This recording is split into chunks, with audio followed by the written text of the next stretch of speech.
Sure. Good morning, Ms. Mbaye. I think we're just going to wait a few more minutes to see if people, a few more people come. Is that all right?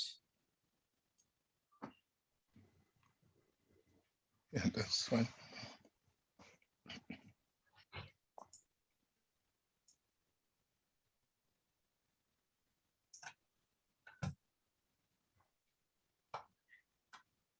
As a matter of fact, it looks like we're missing one.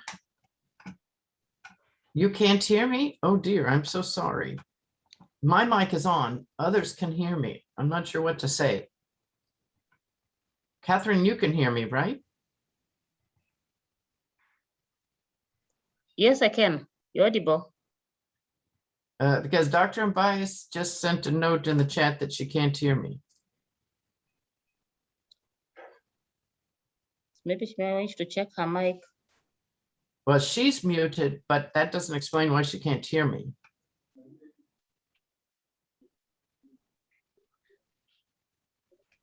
Do you want to chat back to her, please, Catherine?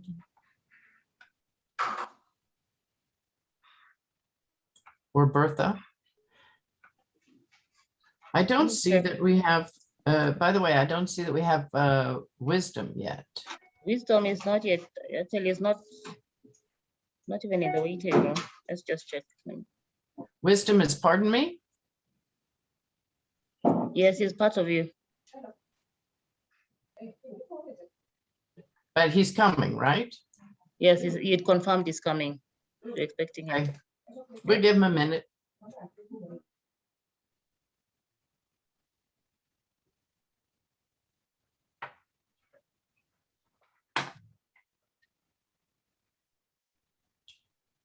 Dr. Mbaye, are you hearing us now? You're muted. We'll never know.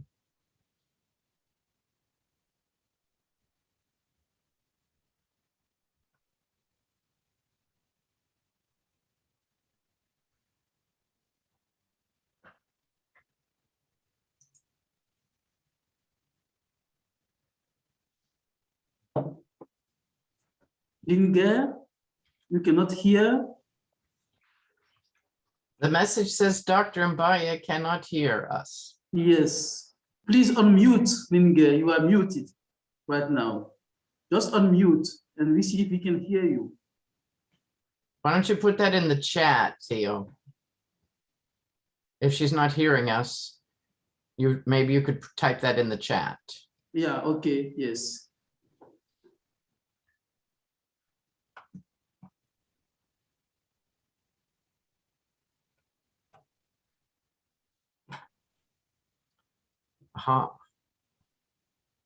There's Wisdom. Good He's morning, joined in, Wisdom. yeah. He's here. Good morning. Wisdom is here. Welcome, Wisdom. Thank you very much. Can you hear me?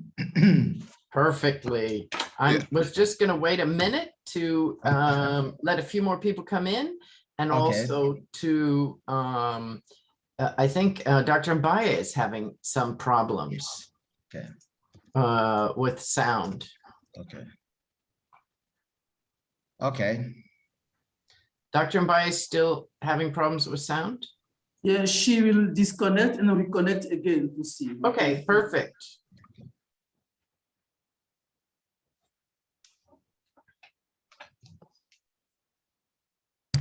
Usually participants from the African Development Bank have good internet, but internet's never perfect anywhere.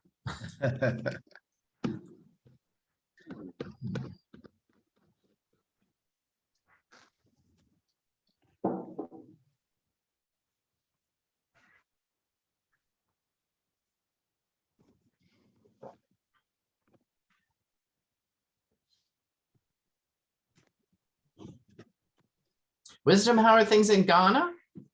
Not very bad. Oh, that's good. I'm glad to hear it. I always have a special place in my heart for Ghana. It's the first place I came to in Africa. So. Oh, wow. When was that? Oh, please, let's not ask that date. It was too long ago.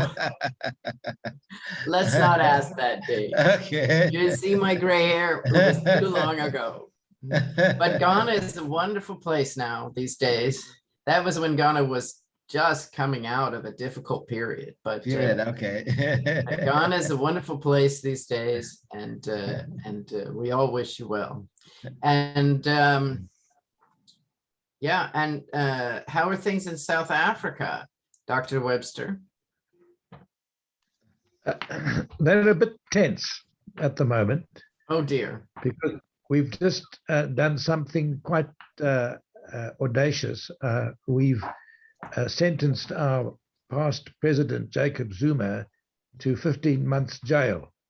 Good, good. For contempt of court.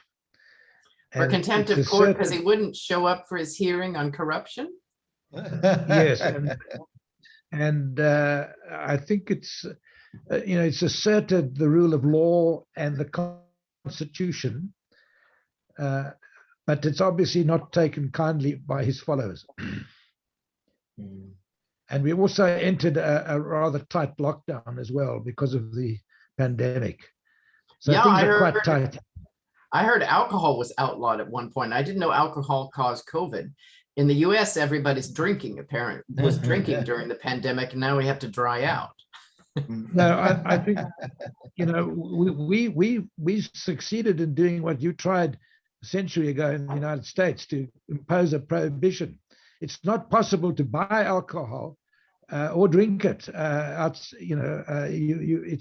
It's completely outlawed. My goodness. Are they giving the people who are having... Go ahead. No, it's not, nobody's suggesting there's a causal link between the virus and alcohol. It's that people abuse the alcohol, and then you have all sorts of hospitalization. I see. We're very short of beds, hospital beds.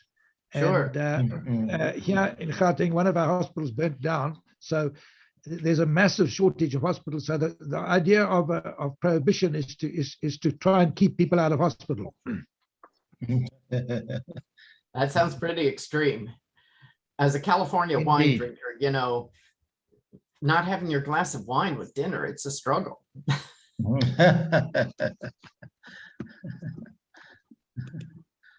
Dr. Mbaye, can you hear? Did you unmute? Yes, now I can hear you. I had issues hear you, but now it's fixed. I can hear you perfectly. Thank you. Fabulous.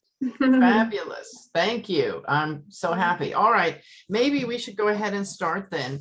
Welcome everyone to this AERC session on the future of work and labor market institutions. I think this is a particularly important session.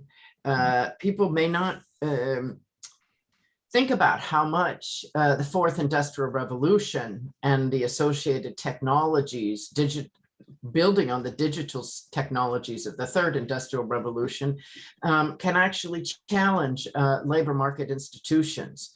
On the one hand, they offer all kinds of opportunities, perhaps for entrepreneurship, but at the same time, they also, at least in the US, they have diminished, for example, the power of unions by eliminating the kind of jobs that in the public sector that tended to be unionized.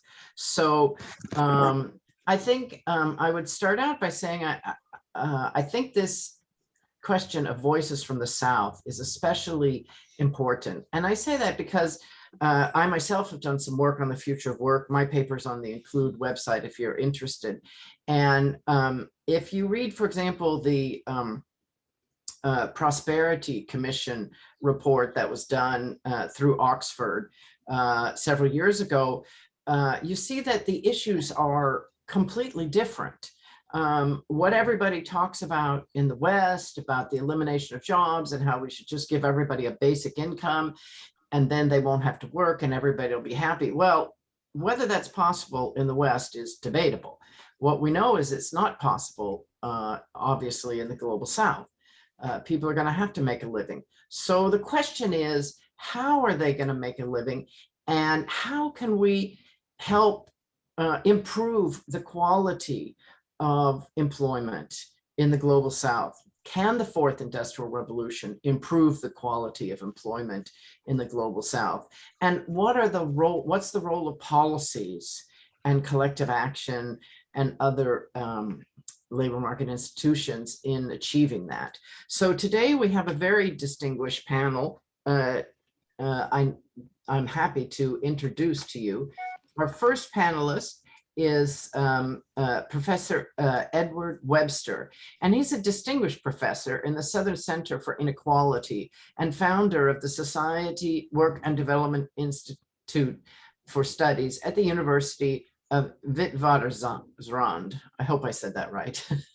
And he's done a lot of work in the issue of labor movements, social inequality, and labor market institutions.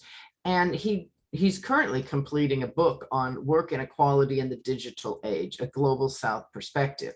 Our second panelist, who we're very glad we can hear now, as she's smiling from Cote d'Ivoire, is Dr. Legeri Mbaye. And she's a senior research economist in the Macroeconomic Policy Forecasting and Research Department of the African Development Bank. Everybody knows that that department is really the brains of the African Development Bank. So we clearly have a distinguished speaker here. And her areas of interest are labor economics, migration, gender, and economic policy. And she works on the African economic outlook. And then our final presenter should be someone very familiar to AERC colleagues, I believe. Professor Wisdom Akpalu, and he's the Dean of the School of Research and Graduate Studies in the Ghana Institute of Management and Public Administration. And he's the Director of the Environment for Development Initiative in Ghana. And I think he's very well known at AERC. He's a resource person at AERC. Many people have relied on his guidance, but he's also recognized internationally. He's presented work at several conferences. He's published in internationally reviewed, peer-reviewed journals. So with that, the format is I'm going to ask the panelists some questions, and then we'll try to have a discussion among the panelists. And I would I'm going to ask the panelists to kind of jump in if they have comments on other panelists' comments, because we'd really like to get kind of a discussion among you all going. You have so much experience. I think that would be really helpful. So our first topic is the gig economy. We all know what that is. Well, we hope we all know what that is.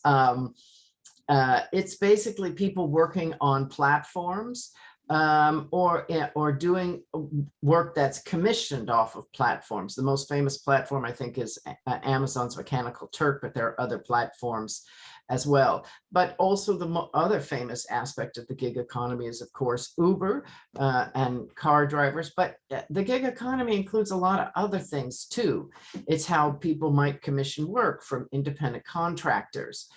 And I think the issue of the gig economy is this, given the current state of the labor market in Africa, which involves a high level of informality, you know, about 80% if we count the people who were working informally for wages, like casual work, but well over 50% if we just count the people who are working for themselves and their families.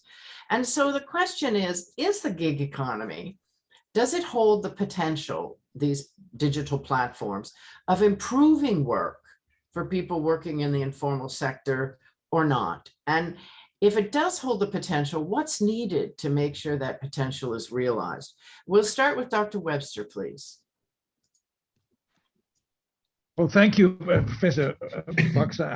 I think before we can answer that question, we need to really know something about the size of the platform economy in Africa. Essentially, it's the result of greater access to the internet. It's estimated that between 2000 and 2020, Africa experienced a 12,153% increase in the number of internet users, with an estimated 600 million Africans now online. This, however, is still less than half the population of Africa. Similarly, research into digital platforms has shown that the number of digital platforms increased by 37% between 2018 and 2019. And these platforms have already been estimated in 2018 to provide income generating opportunities to 4.8 million workers across 7 countries in Africa. South Africa has the most platforms, overtaking Nigeria, while Kenya experienced the fastest growth in platforms. Thus, we see a steady drive to onboard African countries into the platform economy. Now, I think, in thinking about the sort of magnitude of the digital economy in Africa, I wanted to make two points. The one is that it's often forgotten that the gig economy requires extensive foundational infrastructure, including massive investment in subsea cables.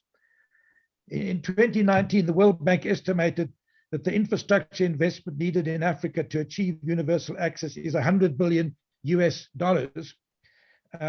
This investment is not handled, of course, by one actor. It's as I'm talking, actually, we have Facebook laying a cable from Lisbon to Cape Town of 37,000 kilometers, underwater fire cable. And we also have the Google laying down. I think what's most striking, Professor Fox, when you look at this, is you compare the massive flow of cables between North America across the Atlantic to Europe, across from North to South Asia, compare relatively limit of cables. I think that the second introductory point I wanted to make is that mobile technologies is highly unequal in Africa. In South Africa, for example, we have 80% of the population had access to the mobile phone, smartphone. In Mozambique, the figure is just more than a third. And it tends to be highest access in the urban centers rather than the rural areas. And internet usage is particularly different. Although 56% of the population has access to the internet in South Africa, at household level, in other words, access at your home, it's only 11%. And I think this is something just slightly tangential, but with the pandemic, when people are working from home, it means that 90% of the population don't have access to the internet at home. And because of this unevenness, but although South Africa has higher levels of internet coverage than most countries on the continent, access to the internet is concentrated in a minority of households, but is expected to grow. I just thought I'd make those introductory points, Professor. That's Fox, fine. No, that's fine. That's great. And I think pointing out this inequality around the internet is very important. And it obviously has to do with policy as well as, household income, right? Because the cost of the internet is very different in different countries as well. So on the gig economy, Professor Mbaye, do you have a particular comment, or Professor Akpalu, do either of you have a comment on the gig economy and the potential? Yes, actually, I just maybe want to complement what Prof. Webster has said, and saying that indeed there is a lot of inequality across countries and across regions. But we need to highlight that access, for example, to the internet or mobile subscription is increasing very fast. and it increasing extremely fast across region. I think probably Africa has the fastest increase in those technologies. So I think that's also talking about opportunity. Indeed, we have a lot of challenges, and digital infrastructure is a big challenge when we're talking about the new form of work. But I tend to be very positive when I see, how fast things are changing and evolving. And even with the pandemic, we've seen how firms have, used the digital tool to kind of cope and adapt to all the disruption caused by the pandemic and keep on the business running and finding new ways also of doing business. So I think indeed we still have lots of challenge, lots of adversity, lots of also cost. The financing of the digital infrastructure is a big issue. But I would say that Africans are not waiting. They are already taking the opportunity that it offers. And maybe now the challenge would be to scale it up. How do we move faster to be able to catch up with other regions? And so there's a big difference across African countries, right? So in Kenya, where AERC is based, there's more than one mobile phone subscription per person, per adult person, I believe, in the population. Whereas there are other countries which have made actually mobile access quite expensive, and as a result, there's hardly any coverage. I remember being struck by how little mobile access there was in Guinea, but there are other countries as well that have made it very expensive. And I wonder if you have a thought about that and how that affects work, Dr. Mbaye. Yes, I mean, you've said it, like, since, this M-Pesa in 2007, actually it has been extremely disruptive in a positive way, because once this mobile subscription and, in terms of financial inclusion, you have this explosion of now, bank account and provision of new services, savings, loans, and insurance, and so on. And we have seen also a kind of booming of the startup and entrepreneurship, all linked to better access to finance through the mobile phone. Okay, so you're focusing on the finance side, which is quite, I agree that there's lots of research that shows that it's really benefited a lot of these informal sector entrepreneurs, home-based entrepreneurs, household enterprises, etc. And I agree with you. There's a lot of research on that, and I think that's the future. That's a future benefit for the informal economy and the informal sector as well. Dr. Akpalu, do you have a comment on the gig economy and the potential for improving the quality of work, or not making it worse, in Africa? What's your view about the gig economy in Africa?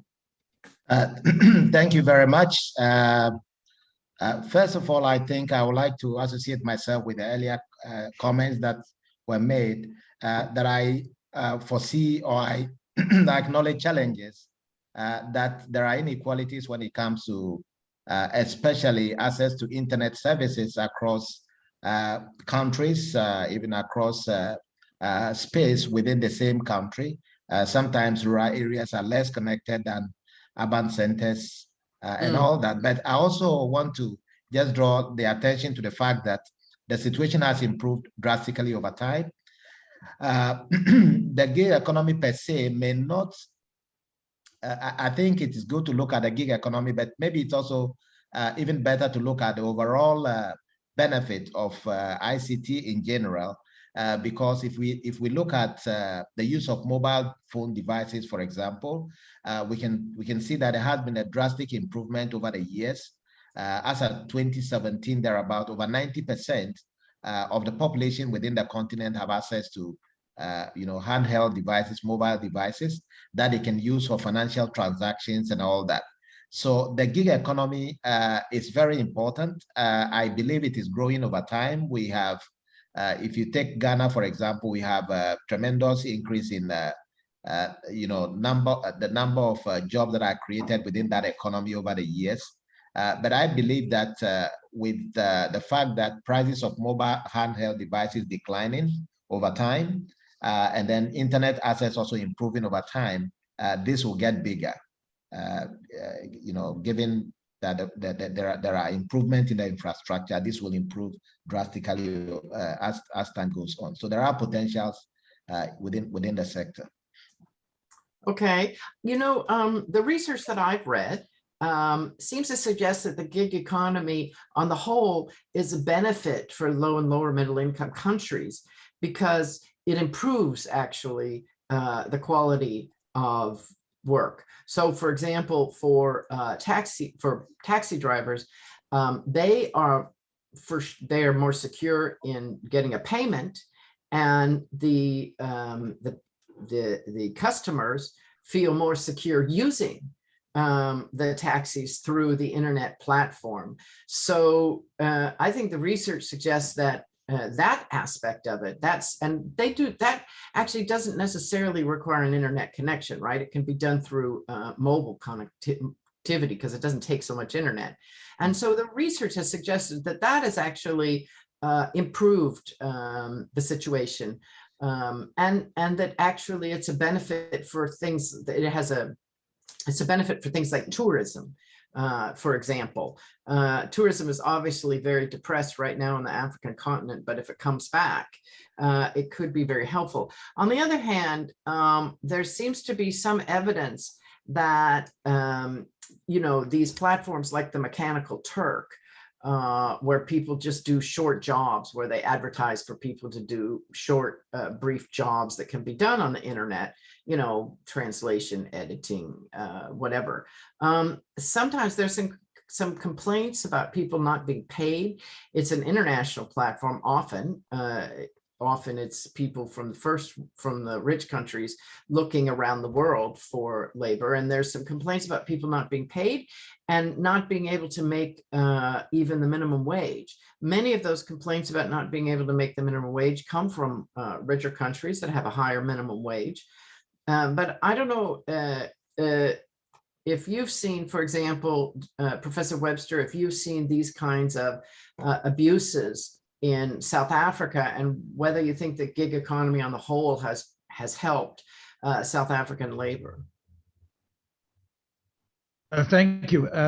What we've been doing is trying to understand the lived experience of platform work through ethnographic studies. And the one that I thought I would mention to colleagues is a study on food couriers, mainly Uber Eats. In Johannesburg. We've just finished the Nairobi side and about to complete an Accra in Ghana. And I think the picture that emerges is quite interesting here. In general, the sort of narrative of this kind, I'm now talking about location-based platform work. I'm not talking about web-based online. But in this location-based platform work, promising freedom and flexibility and shared business ownership, and the idea of opening up economic opportunities in Africa, our research reveals a different picture. In essentially the return to a rather old form of casual, informal work, working long hours, lacking paid leave or social security benefits, and many earning below the national minimum wage. Although this has picked up slightly because of the pandemic increase in the number of calls that food couriers are getting. But these are the working conditions of our colonial and apartheid past. And by misclassifying these couriers as independent contractors, companies bypass the worker rights that have been established in Africa's democracies. Although it's only a small, at the moment, it's 1% of our employment, divided between the online web-based work, which is about 100,000, and location-based work, which is about 35,000. These numbers are very low, and I agree with the general comment is that they're expanding very rapidly. many percentile. But it's not so much the actual size that interests us here in our research of the workforce, but the way it's changing the landscape of the wider economy. They are an example of what has become known as the platform economy. They circumvent existing rules of employment, social protection, and corporate taxation. I mean, some countries have started to address that regulatory gap in digital platform work. And the recent decision of the UK Supreme Court in Uber versus Aston marks a significant progress for these drivers and riders. And the court held that the claimant Uber drivers should be considered workers for purposes of UK labour legislation, which defines workers as a type of hybrid, somewhere between an employee and a worker. And I think that's, at the moment, I think the answer is really that at the moment, the conditions are increasing, growing informalization of work. And I think it presents a major regulatory challenge. Okay, so in South Africa, where you have a very large formal wage sector, I can see that regulatory challenge. That's similar to what we see actually in the US and Europe indeed. I could go on about the state of California and the attempts to regulate Uber and what that provoked. Uber threatened to pull out of California, so the population revolted. Which is quite an interesting story for labor rights. But I agree with you that, but on the other hand, if we look at sub-Saharan Africa, somewhere between around, 65% of the population is already working in those conditions, right? They're working as self-employed and family workers, either on farms or in non-farm employment in small towns, villages, cities, capitals, large urban areas. So I think maybe perhaps the effect is different.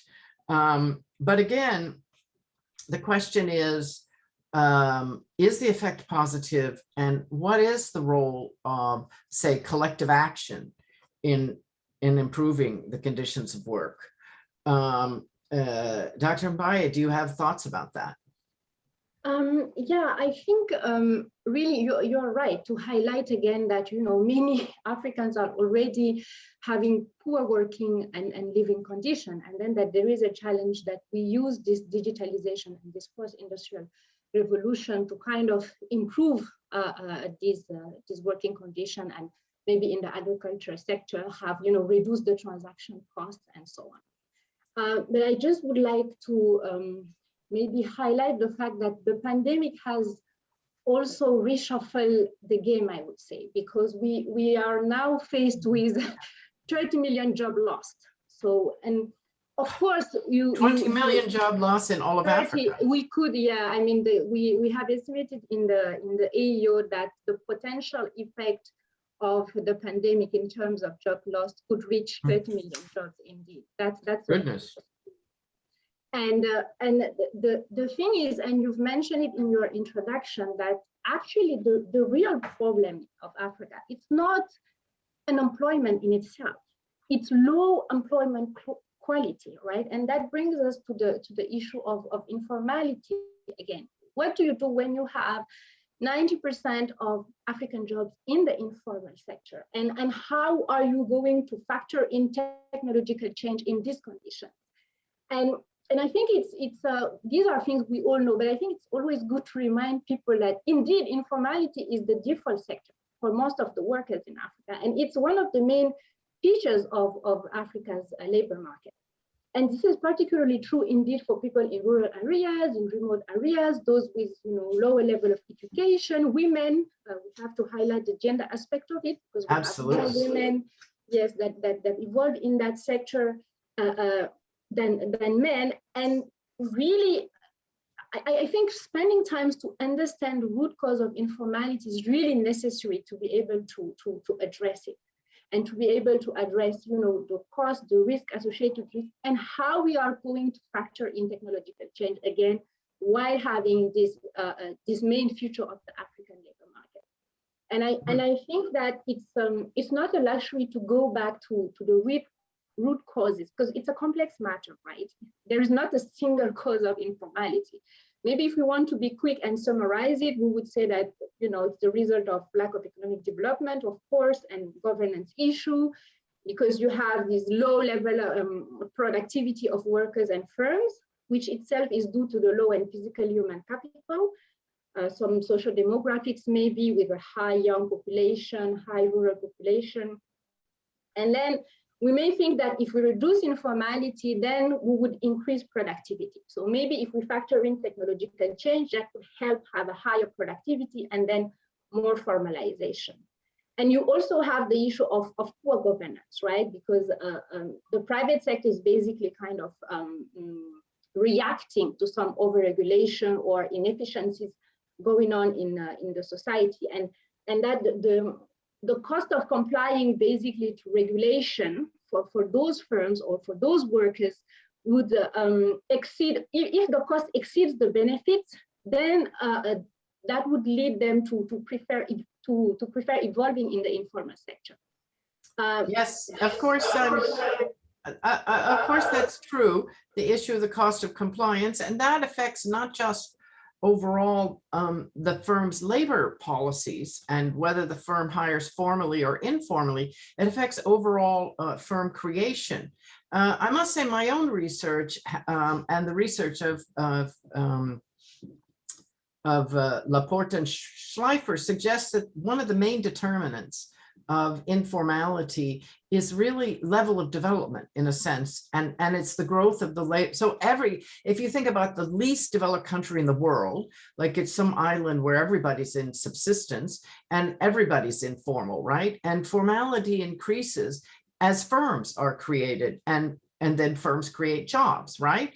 And creating firms takes capital, human capital, financial capital, physical capital, et cetera, that are in short supply. And so right now in Africa, you have a high growth of the labor force, about 3%. And firms, my own personal view is that there's no economy in which firms could catch up with that in a short amount of time or even in the medium term. But you're absolutely right. It seems to me that we need to make efforts to help firms grow and hire formally, because those are the better jobs. So I think you're absolutely right on that point. And Dr. Akpalu, do you have a view on this topic of informality and whether technology is increasing it or has the potential to help it decline by allowing firms to create more formal jobs? Okay, thank you very much. I think we have to approach this issue very carefully. The traditional view that those in the informal sector are predominantly those without access to capital, those with low levels of education, and those residing in perhaps rural areas may not necessarily be true. We have a situation, for example, I can speak to Ghana, where those that are involved in a lot of artisans, for example, in the informal sector, earn much more than a teacher or a police officer will earn. A daily wage for a builder who has no education is about 80 cedis. So working for 20 days a month will be about 1,600 cedis. This is much more than what a graduate teacher will take home, and they don't pay taxes.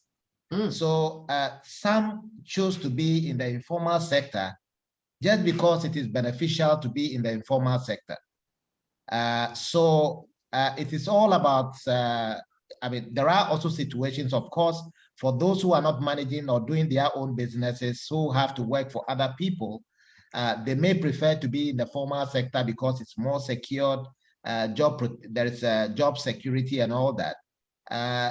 But for most people who are doing their own jobs, entrepreneurs, and those who are managing their own businesses, that is why you can have a range of businesses from small scale to medium scale to large scale that have chosen to remain informal because it is just beneficial economically. It gives them more reward, more profit to remain in that situation. So formality may not necessarily translate into higher earnings, especially of those who own their own businesses or entrepreneurs. And there are many artisans. Certainly a key point. Absolutely, that's a key point.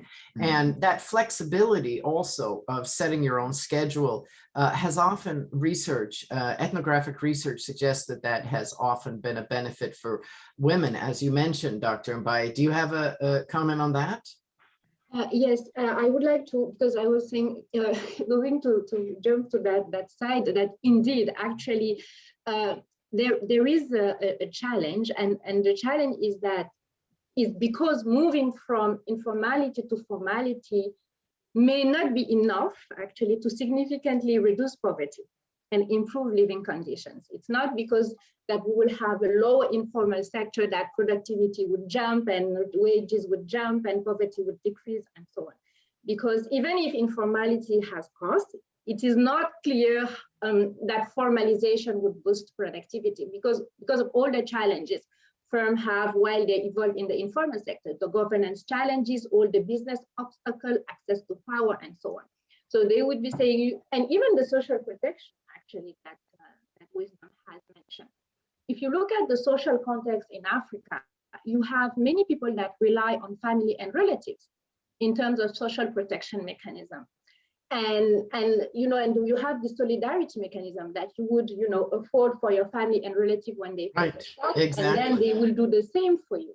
So they may not even find beneficial to have, pension, and have social protection mechanism by the state or the government, because that would be more costly for them. They say, okay, but I have an uncle or I have my family and relative that would support me.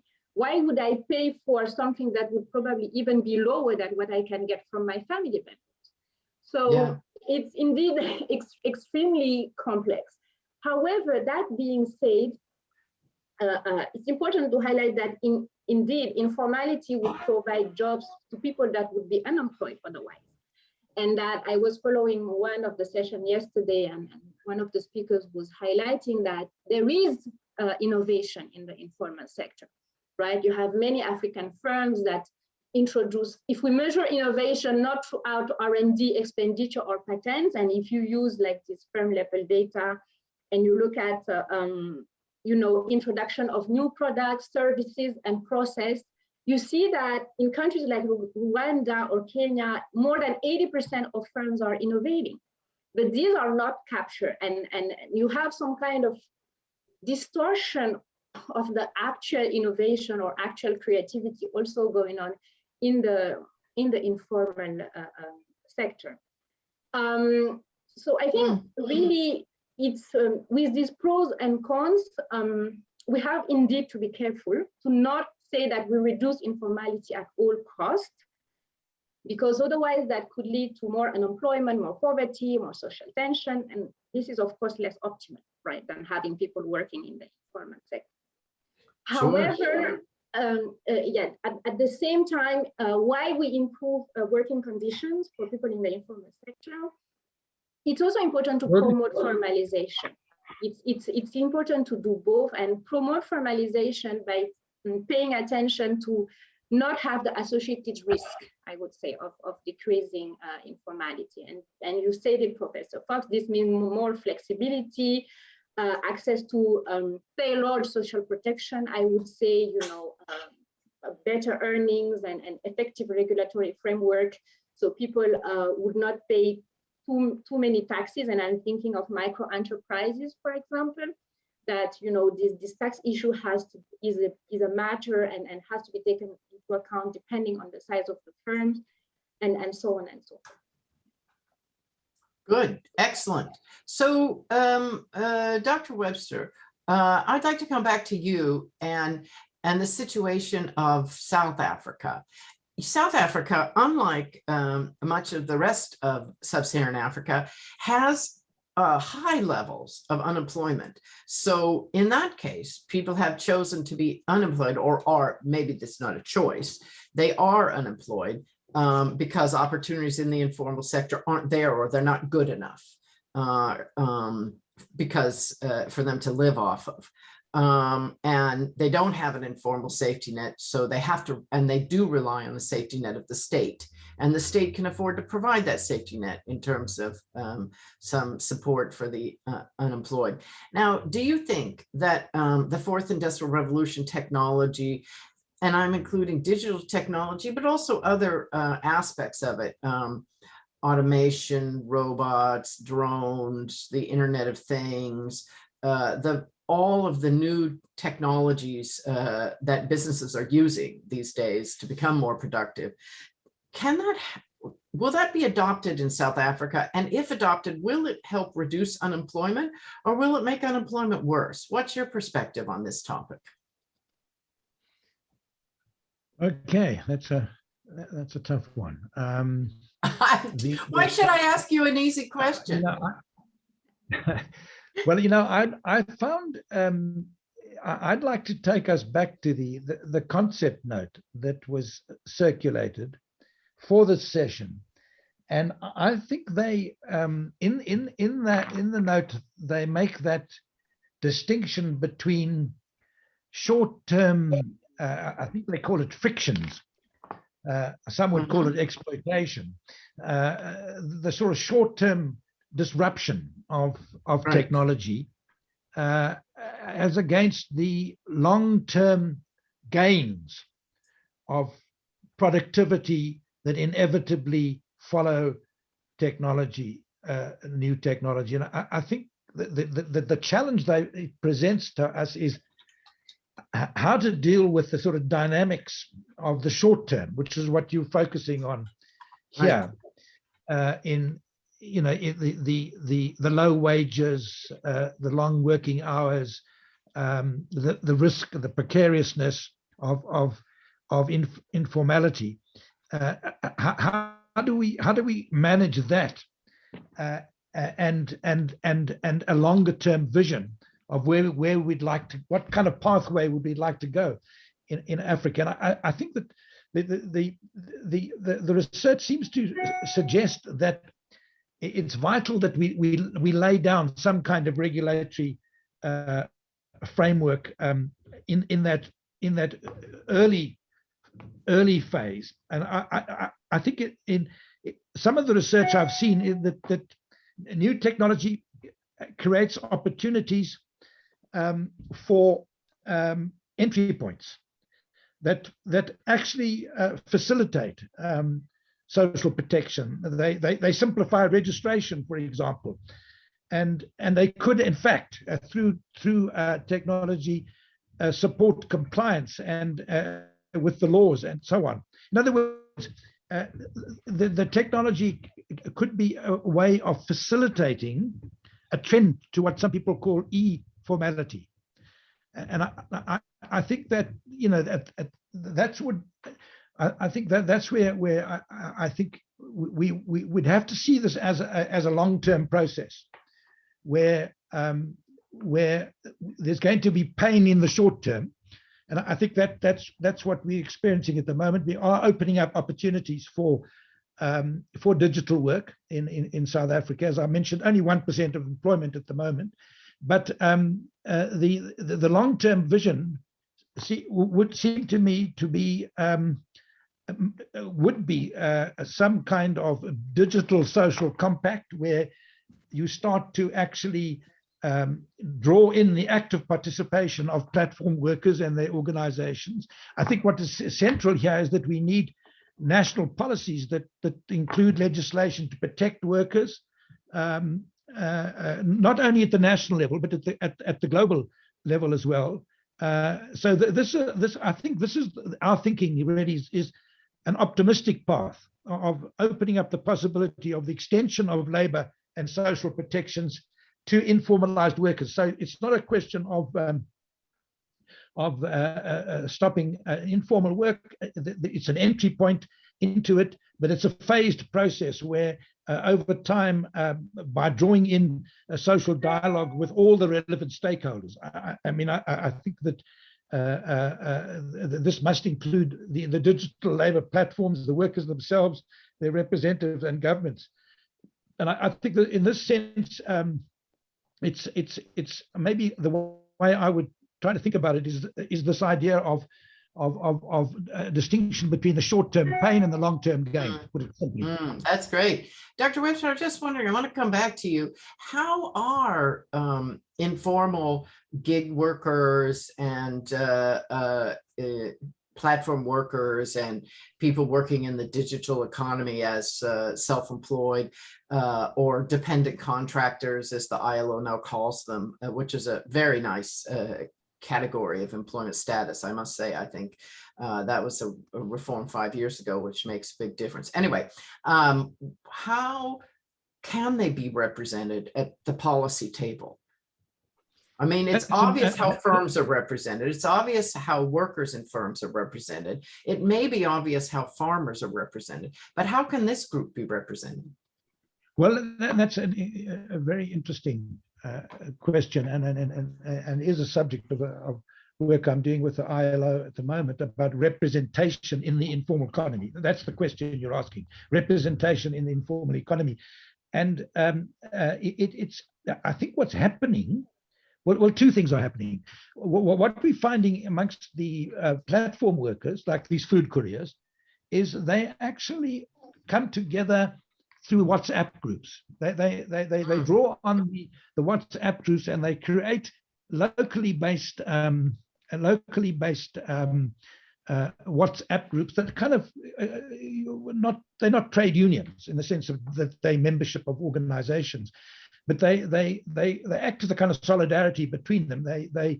They mutual support. They a lot of our platform workers are cross-border migrants coming from Uganda, from Zimbabwe, from Ghana, parts of Africa, and they're very precarious.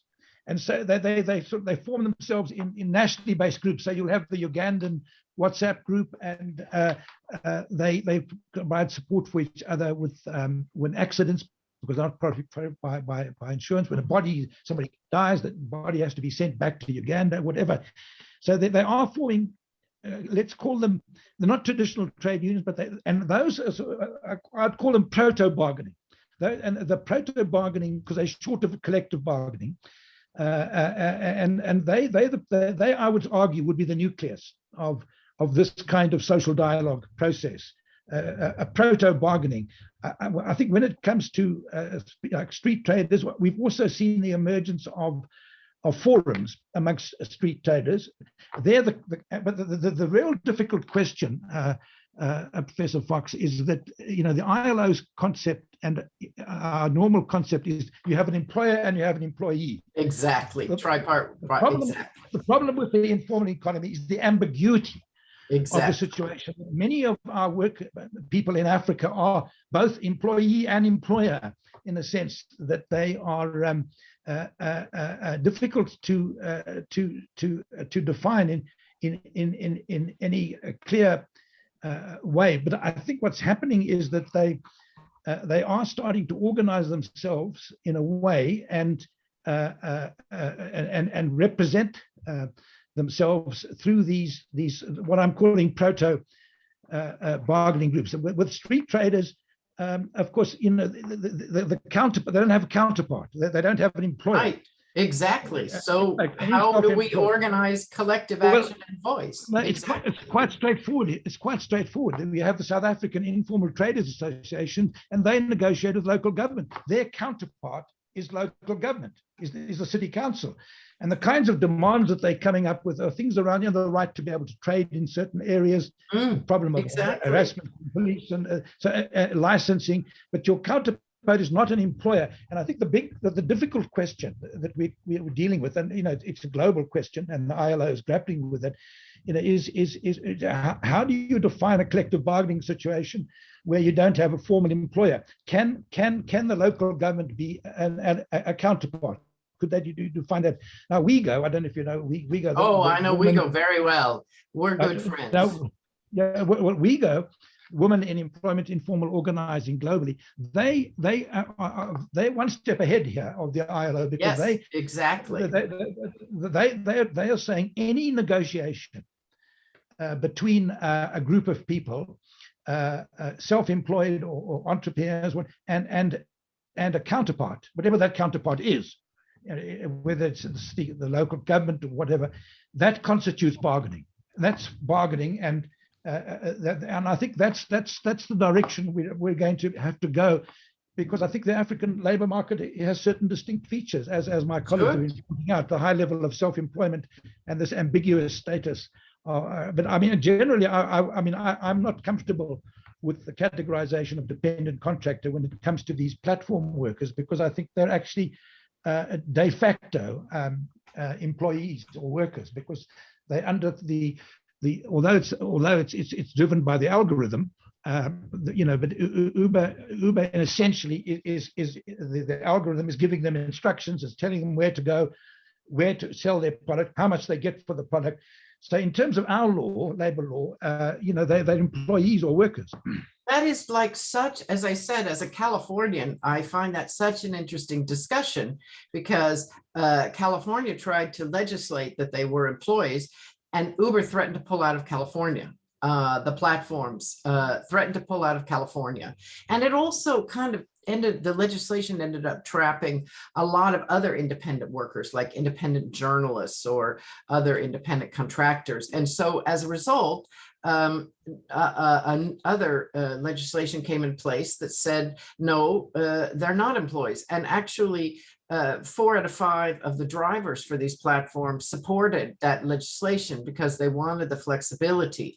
So I agree with you that it's a difficult situation, but I think it's even more complicated in areas where there isn't a big presence of unions and employers and whatever, I think in poorer countries.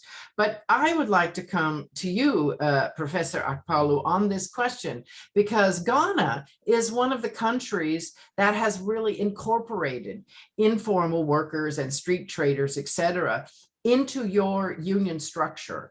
And I find that actually fascinating, how that has happened and how that worked out. Did I just, there you are.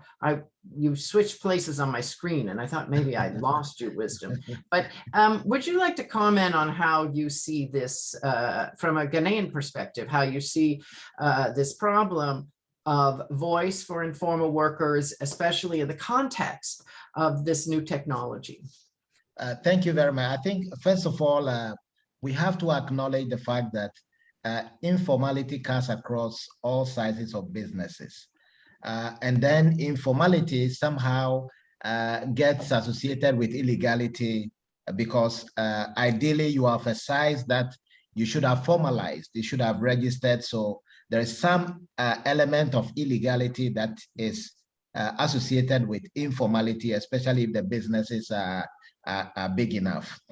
So to be able to organize individuals within this or workers within this particular sector, the informal sector, we should kind of give the impression that we should decriminalize it. We shouldn't make it look like if you belong to that sector, then you are doing something wrong.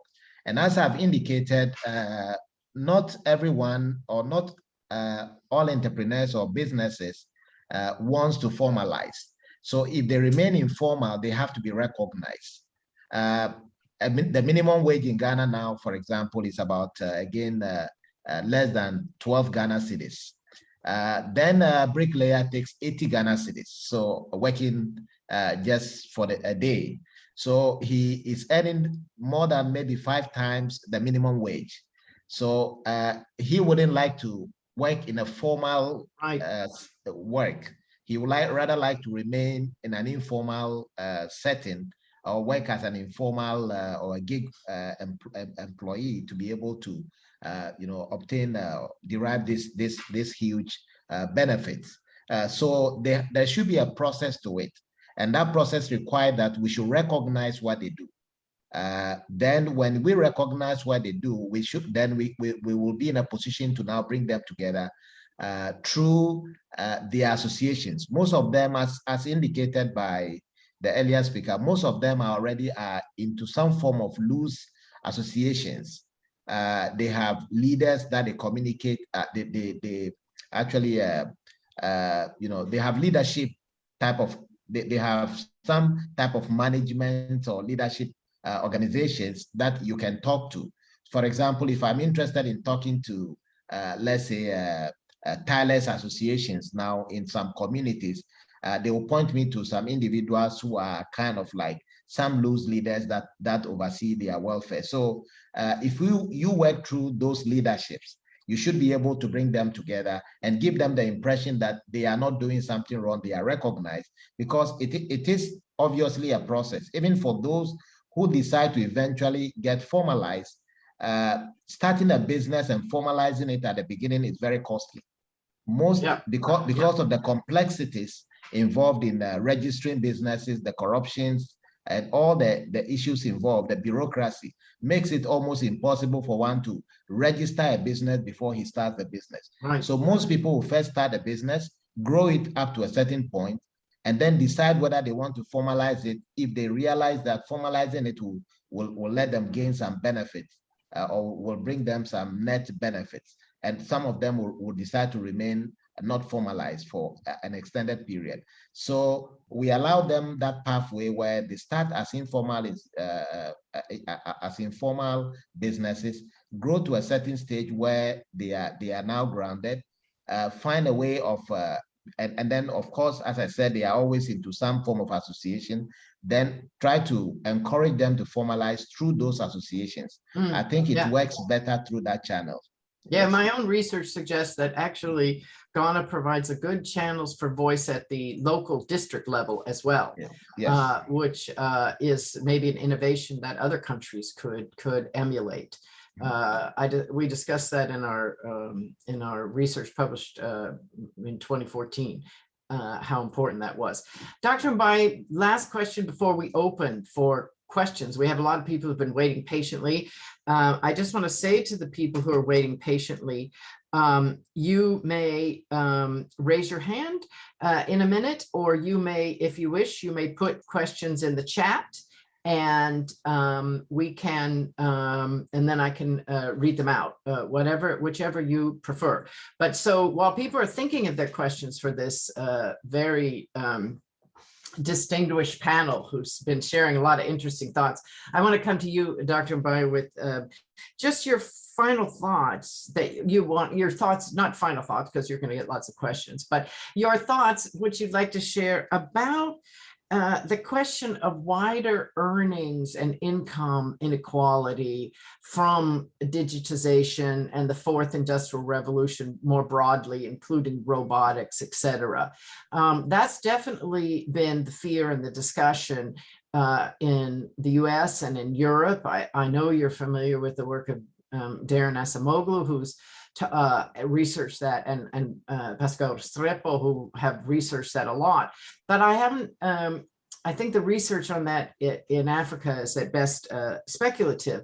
From your perspective at the African Development Bank, where you can see across Africa, how do you see this? How do you see this going?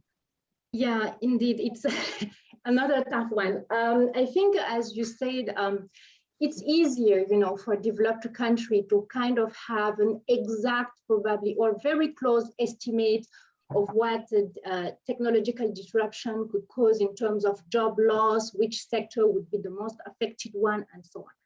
For Africa, things are much more complicated because just of the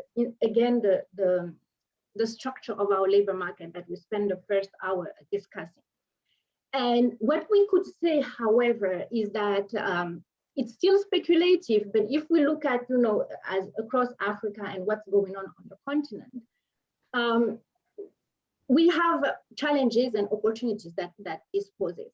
Like even if we can't give an exact estimate of what it would represent in terms of job losses or job creation and so on.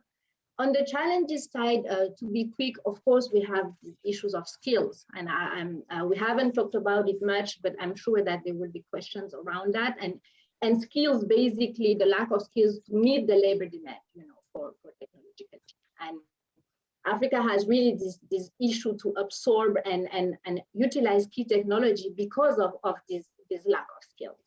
And I think it's wisdom or Edouard, who mentioned, the issue of how do we follow, this issue of cybercrime, for example, and, some even governance issues with state surveillance and so on. But just to summarize, really the challenge is to be part of the fourth industrial revolution and create jobs out of it, even if we don't know how much and how. We may think of how to reap off the potential benefits and use technology to improve productivity, including in the informal sector. And just to answer your question, there might be some job losses, right? It's valid in Europe, it's valid in the US, and there might be some job losses also in the informal sector because low skills people would be first affected by these new forms of work and this technological change. But we also need to keep in mind that jobs can be created in other sectors, right? And then if we look at the net effect, again, it's maybe speculative, but the net effect could turn out to be positive, because if you create other jobs and new type of jobs in other sector, then you may have a positive net effect. And this would be particularly true if these new, the job creation, I would say, from the technological change comes to kind of fulfill some unmet needs and introduce new products, new services, and would create some kind of an anticipated source of growth that, we would realize it only when it happened. We can't necessarily anticipate it. And I would say that if you look at the, so-called rising middle class, and I think we need another workshop for that one, because there's a lot of discussion around even the terminology. Is there really a middle class? Absolutely. But let's take it for, let's hope for it. With this rising middle class in Africa, I think these are conditions that could be met, really, and that would lead to some kind of net job creation. And just I would end by saying that, and touching to the issue of structural transformation as well, really this post-industrial revolution technology, they allow to make manufacturing less complex, for example. And we are saying that, Africa needs to industrialize, we need structural transformation to be able to have these decent jobs and so on. But then how do we do it? And technology could be also a game changer in that area. By making manufacturing less complex, they would kind of offer the opportunity to introduce new business models. And I've mentioned, all these firms that are kind of adapting to the COVID-19 pandemic by going digital, for example. That can also be true in terms of offering digital services and exports.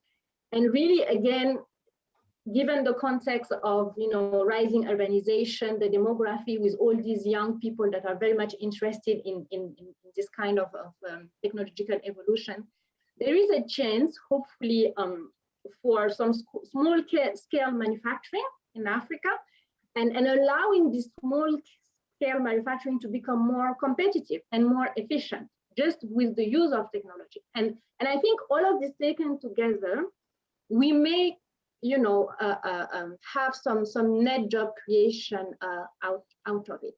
So we may not be the losers. Yeah, I think you're right. I think it's good to be optimistic on this front, because it's a whole different ballgame in Africa compared with the US and Europe. Absolutely right. All right. I've been asking all the questions, folks.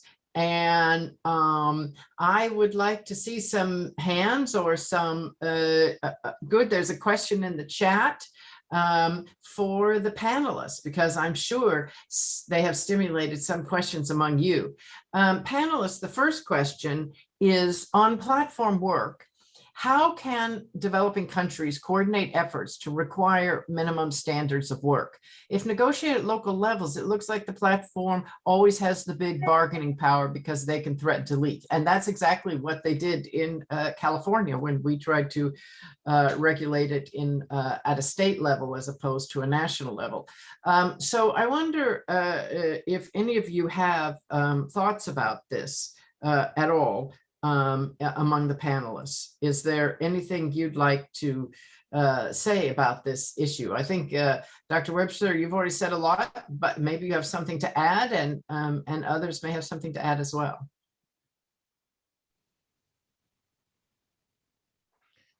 I think the point that the Megan is raising here is one that we haven't really addressed, and that is that the technology is being driven by a handful of foreign tech giants. I mean, the 5 top technological companies are based in the United States, and I think and often accused of being monopolies. And I think the choice we have to think of in thinking about pathways in Africa, we have to are we opening up a possibility of a deepening of the domination of foreign-owned tech giants with no national or global agreements on how they should operate? I mean, this is going to create some informal jobs, but workers will be stuck in low-wage drudgery and none of the protection and benefits of formal employment, and your profits are going abroad. So I think there's a challenge in addition to the question of giving voice to the platform workers. The question is how do we deal with the fact that the industry is dominated by, in fact, the five tech giants are all based in the United States. So. Yeah, that's a great point. Although I have seen in terms of platforms some local African contributions. So we can't say that all of the software that is well, the many of these sort of platforms like Facebook and Google are definitely based in the United States. Not all of the platforms operating in Africa are based in the United States. I've seen local e-commerce companies that are hiring their own independent contractors as drivers, et cetera, et cetera. So I think while we do need to worry about the global regulation of these giants, we also know that we can't undercut the dynamism of the African technology entrepreneurs, many of whom are young. Professor Paulo, do you have something to say about that? Yes, I think this is a very difficult one. It's very difficult to fight this big multinational monopolist. For example, Uber coming to Ghana led to reductions in taxi fares. So somehow a lot of people are not finding taxi businesses, those who used to drive their private taxis, and as much as possible try to charge differential fees, because depending on where you are going, because there are no meters.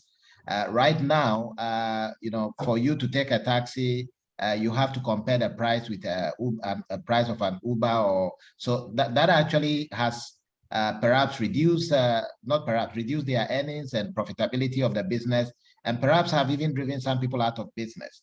So it is true that some of this, this big multinational IT service providers or companies will definitely lead to some job losses within the continent. And coming together to fight this or to regulate this, maybe it can be done at the national level, but because we don't really have a history of African countries coming together and being successful in regulating anything.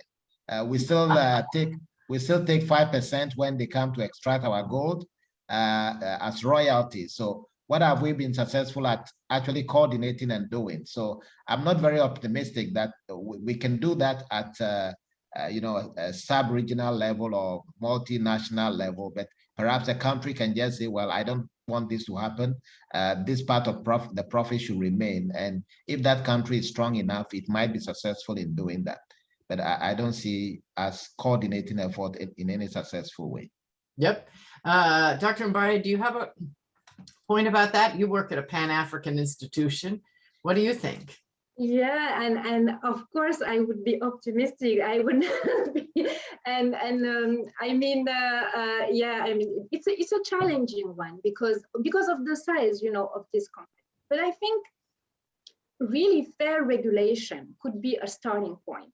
that would be, implementation is something else. It's extremely difficult, and we've seen it in the past, and you have lots of regulations or lots of laws, but they are not necessarily implemented and so on. But really having a fair regulation that would be kind of a little bit protective of the taxi companies in Ghana, for example, that would be a starting point. And talking about looking at the sub-regional aspect, because I am more a fan of the sub-regional things, and then you scale it up at the continent level, and just rather than tackling the whole continent in itself as a whole, I think really it's a kind of meso. You are in the middle, because our countries are small, 54 African countries, extremely difficult to have a coordination of the whole thing. However, I think a starting point, and in the process, having the sub-regions working well could help having actually the whole continent achieving something.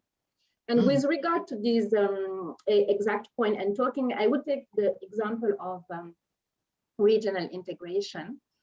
And with this African CFTA, it's not directly linked, but somehow a little bit, I think, because we're talking about attracting business and creating jobs in Africa and so on.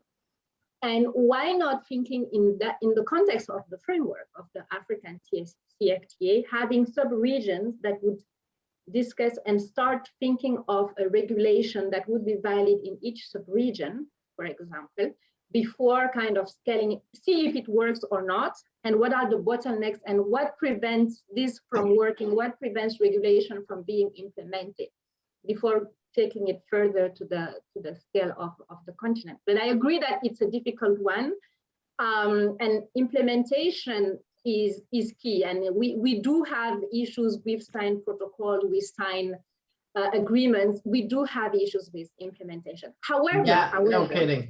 When we implement, it works. When no we do kidding. implement, it works. So we have to work on implementation.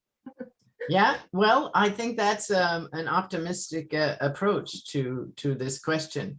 And indeed, I mean, in all fairness, look how long it took the European Union to actually make implementation work. We can't just assume that this happens overnight. I agree with you. It is a struggle. We have a question now on a topic very near and dear to my heart, which is youth employment. And the question is, what's a sustainable way of creating job opportunities for unskilled youth in sub-Saharan Africa? The questioner reports that over the last 15 years, successive governments in Sierra Leone have put a lot of emphasis on job creation for unskilled youth, yet nothing's happened. And I think Sierra Leone is not the only country where people would say that the politicians promise job creation and nothing happens. So I'm wondering, I tried to stay away from the skills issue because there was a panel yesterday on skills. I apologize, I didn't get up early to watch that panel, although Paul Gertler, who lives in very near me, did. So I'm sure he was his usual interesting and smart self. But on this question of job opportunities for unskilled youth, are they going to miss out on the fourth industrial revolution entirely? Or what can we do? Who wants to take that question? Okay, I can go on that one. So I believe that we should go through a process of making this happen. First of all, we can run away from high quality skills training. Technical and vocation training is something we have to emphasize. We must emphasize that. And it should be training that is practically oriented, that after acquiring the training, they should be able to go to the field and use this training immediately. Unlike this type of technical training that we give to the youth, where we introduce them to all kinds of theories, they go to their class and spend hours learning how to memorize definitions. And at the end of the day, they cannot fix two pieces of wood together when they are supposed to be learning carpentry. So technical training, hands-on technical training is very important. And two, using the digital platform, provide market for their services so that people can buy the services online wherever they are, and also have a system where there could be some certification based on or rating of skill, a quality of skills, so that those who are highly skillful can earn some rent on their skills. And then also remove this stigma, the stigma of going to artisanship when you have some level of education. Right now, people are maybe high school graduates, or maybe tertiary. They have tertiary education certificates, and they feel they are too good to go into technical training. So we have to remove that stigma. Let people know that what matters is what you do for a living, and that you can be educated even up to the university level, but you should be prepared to go and learn some technical skills that you can apply, you can use, and make money off it. So if you go through the process of removing this stigma, providing them with high skill training, making sure that we open the market for them to be hired through these digital platforms, and then also making sure that the very good ones earn rents based on their skill sets, this could in a way address our problems. Thank you. So Dr. Carlo, I'm going to challenge you on this point. And the reason I'm going to challenge you on this point is that the question actually referred to unskilled youth. And what I see in Africa is really, the evidence suggests a learning crisis, that kids are going to school, but they're not learning what they should learn. And that's what the test scores are showing. They're not learning what they should learn. They're leaving primary school without really knowing how to read and write, and basic numeracy, manipulating numbers. And we know that you need that foundation in order to learn higher level skills. So in a way, if in a poor country like Sierra Leone, where the school system is underperforming, sending people, talking about higher level training, I think is maybe could potentially even be a waste of money. But I wonder if we can find better pathways for unskilled work into higher paying informal work. And I want. Can I come in, please? Yes, sure. Yes. Since I challenged you, you must. I have so many people that I can count who are artisans who have never been to school. They have never stepped a foot in school.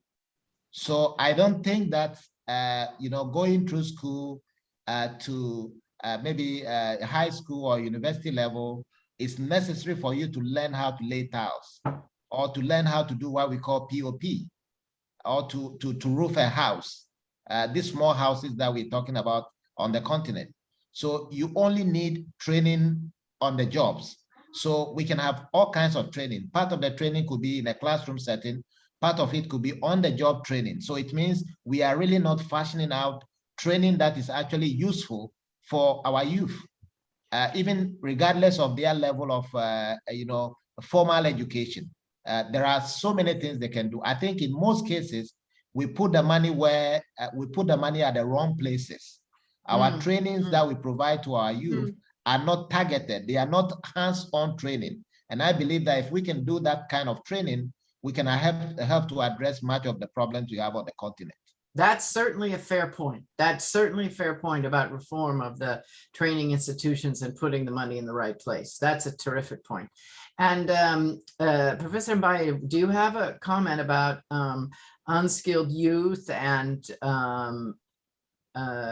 in really poor countries like Sierra Leone, and what can be done, and whether digital skills can be helpful?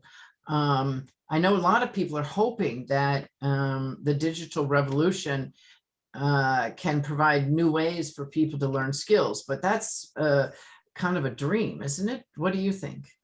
Yeah, I think there are many things between your question and what Wisdom has said. And I think we should be doing both. I think that indeed dropout rate is still a big issue in Africa. I mean, we tend to forget this. And you're right, you need foundational skills, even for building a house. Not necessarily, you will not necessarily get it in the, the school as we know it, but, in a training institution. right? So I think those basics, we're still struggling with those basics, and dropout is still a big issue in Africa, and I'm extremely worried when I see what's happening with the pandemic, with all these schools closure, and for girls also, which is an issue very close to my heart, that may not be just back to school because parents become poorer and so on and so forth. So that's a big deal. And the test scores, also the quality of the education is still not there somehow. And again, even if you end up in a work that is requiring some very specific skills that you don't necessarily need some math or reading and stuff like that to perform, I think those are still fundamental things that still matter and that we need to fix and reform the education system. I think in a way what you're saying is these are old problems.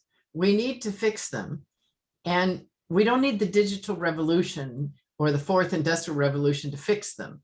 It's more about policies and will. Is that what you're saying? We could use the digital revolution to be part of the solution. That could be, that's definitely not sufficient. That may not be necessary, probably, but that could help leapfrog. That could help, make this reform maybe faster. And just taking the example of the COVID-19 with, this e-learning and so on. So, and when I see that, I always smile because it reminds me the debate of, okay, you're talking about the fourth industrial revolution, but you've missed the first revolution. Yes. Why are you talking about exactly. Why are you talking about the first industrial revolution? And I think that's a wrong way to put the issue. I think that, okay, we missed the first revolution, fine. But why aren't we using this post-industrial revolution to catch up? We don't have to necessarily do it like anyone else, because when other countries, the US, Europe, or even China now, or even India, let's say, or these emerging countries, they were doing it, they didn't necessarily have all the tools that we have now provided with the digital revolution. So why aren't we taking advantage of this digital revolution to be able to just leapfrog and kind of catch up, I would say. But I partially agree with also what Wisdom has said, that, this vocational training, we need to have the skill, the labor supply meet the labor demand. So why aren't we training these young unskilled people to be relevant to the situation of the job market and to have skills that would answer the labor demand? And this is a matter of policies. Why aren't we having, and that's a question I keep on asking myself, why aren't we having our countries basically kind of take stock of the demand in a country? Okay, I am a country. I have, if I take the example of Senegal, for example, I have the objective to become an emerging country. And this is the situation of the labor market. This is the situation of labor supply. This is where I need these specific skills. I need these doctors, I need carpenters, I need engineers, and so on and so forth. And then you tailor your education system to be able to meet the labor demand. Why aren't we doing it? I mean, we don't need, it's not a theory. You don't need to read Econ 101. I mean, why aren't just we doing it? So that's really where my question is. Basically, I almost have the feeling that we know what to do. And that's the question I'm asking myself. Why aren't we doing it? That's still a mystery for me. So, and I think this is really a matter of policy and reforming the educational system to just be relevant to the actual situation of the labor market. I must say, I see that Professor Ndugu has put a comment in the chat. Do you wish to elaborate on that? I guess you were at the skills discussion maybe yesterday, and you have some thoughts from that and other thoughts. Thank you. Thank you, Ruiz. And how are you? Nice to see you. This is nice to see you too. I miss you. And I'm fine here in San Francisco. Thank you so much. My friends have made quite good points, but I wanted to actually come to the point about basic education. You are right. It's an institutional failure problem that kids are leaving school and they don't have the basic tools. That is an institutional failure problem. That was not the objective of the education system. Because I always ask people when I go out in my rural homes, and I ask people, but this is the same curriculum we followed ourselves. I came from rural schools. What is happening? It is an institutional failure problem that we are observing, and that is how we are producing kids from schools who cannot even do basics. They have no basic understanding. So we can fix it by going back to the institutional failure problem. That's what I do believe. The second thing is that we need basic education because it allows you to take advantage of the opportunities available. Right now, for example, if I talk about the digital evolution that has come in, especially in Kenya, we started with the digital financial services, for example, electronic payments transactions. And most of the journalists were telling me that we need literacy, financial literacy. And I said, no, we need to know what we want to use with it. Just send some money to your mother in the village and she'll know how to operate and even to transact with the money that you sent her. And realize that that is the need. That is what we really need. But I think also when it comes to digital evolution, I think what we are really observing, and let me go back to the point that Baye had made. The first, second, and also third industrial revolutions, we tried to replicate, for example, import substitution industrialization in the 1960s. Why did it fail?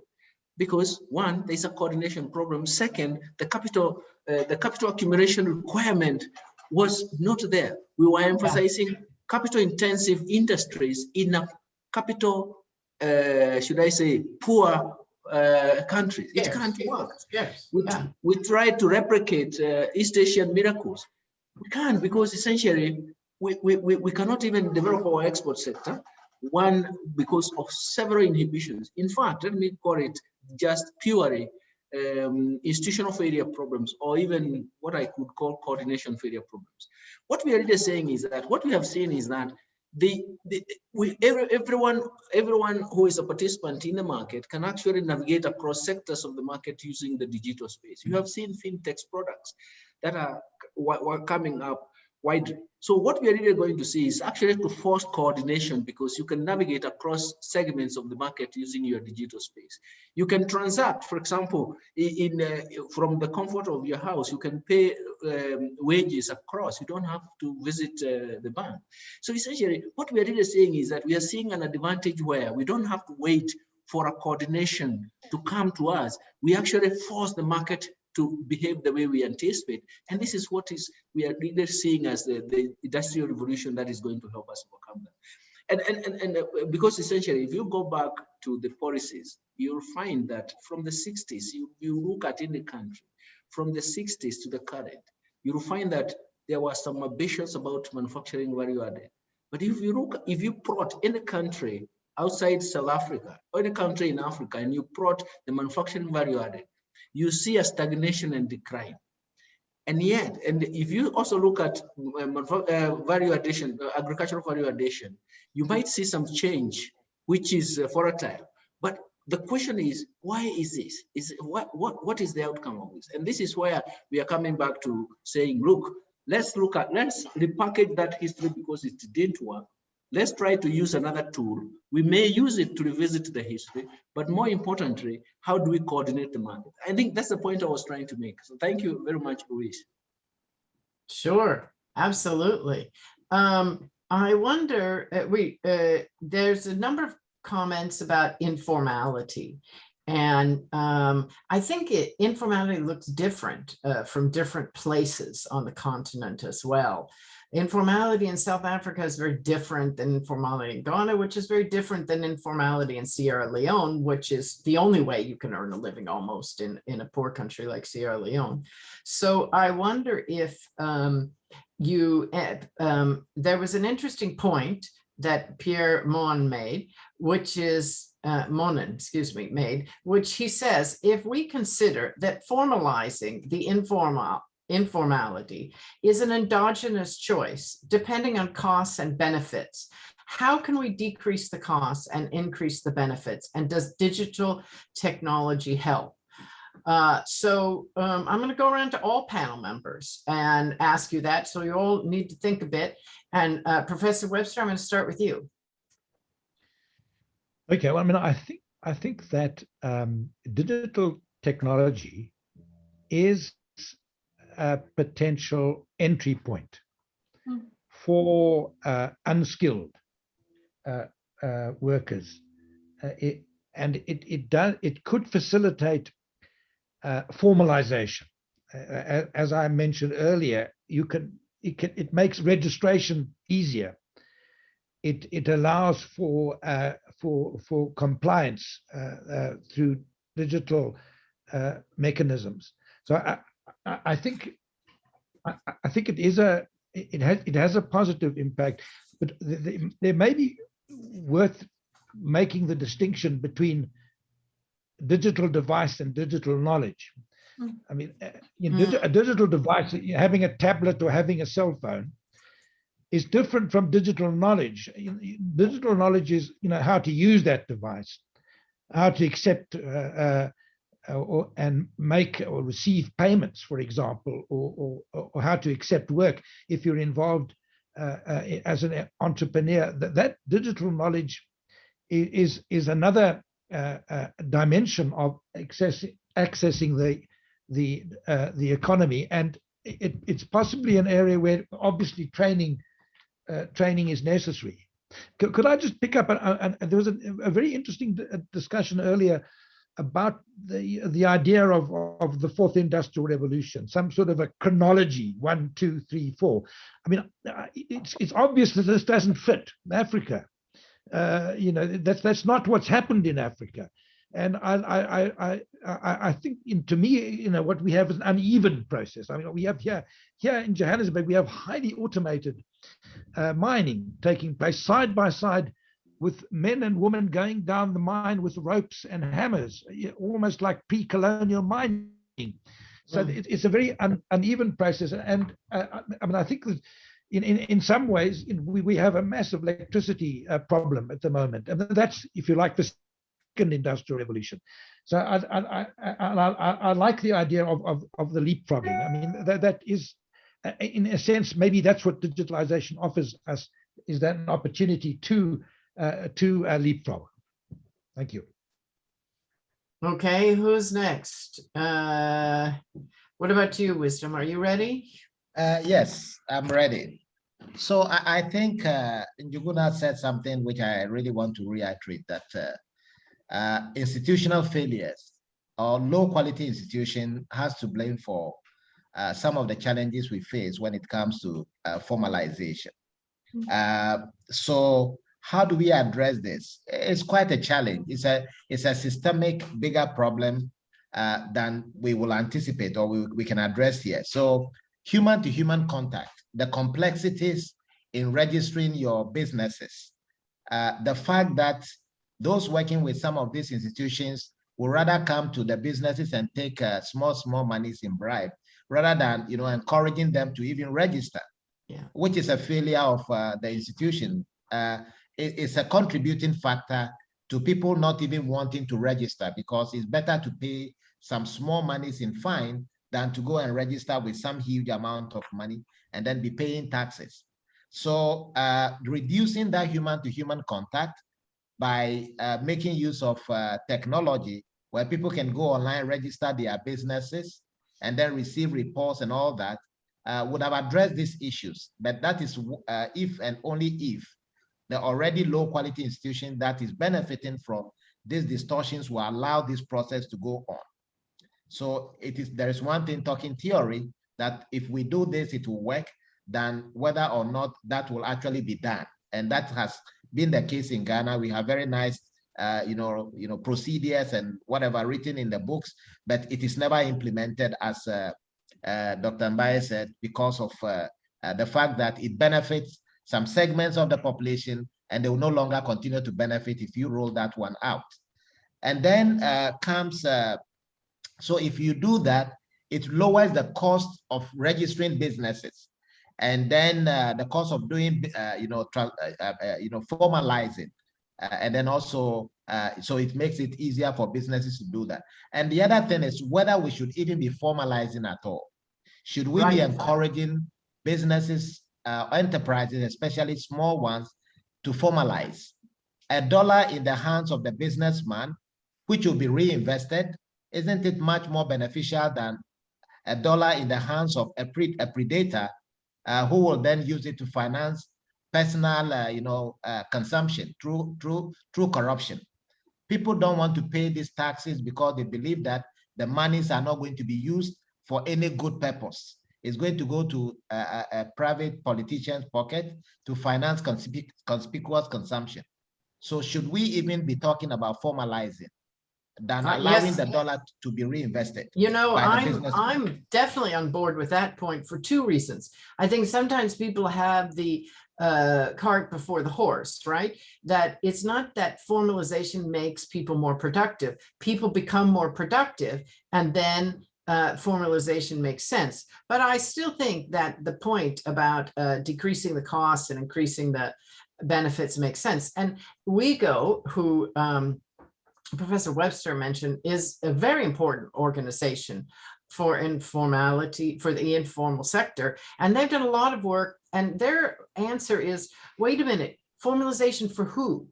Is it so that the state can get some money out of me? Yes, yes. What is the state doing for me in return? Exactly. Which is a terrific question. What is the state doing for me in return? Yeah. And I think that's the question that you're raising as well, which is obviously a very important one. And now, Dr. Mbaye, what's your take on this whole discussion? Yeah, I mean, I think I fully agree with what has been said previously and what Prof. Akpalu just has said. And I'm going to share with you an anecdote. I was, before the pandemic, I think 2 years ago, it was, end of 2019, we have this yearly conference, the African Economic Conference, and the team that year was on jobs and business and entrepreneurship. And the bank invited many young people and young entrepreneurs. And I was discussing with one of them, a young girl, a woman, I would say, in her 30s, very dynamic and creative, and she's from Cameroon. And she was just telling me she's working in the green energy and helping women with that. And she was just telling me all the things that she had to go through just for registering. And once she registered, and she had to even start paying taxes while she hasn't even started her business. And she was telling me that the environment itself is so hostile that even for her, she wanted to register, and she wants to be in the formal sector and pay taxes and so on. But she said, why aren't they just letting me just develop my business? And because I came to them to register. So I know all of this. I know that there are costs and so on. I'm willing.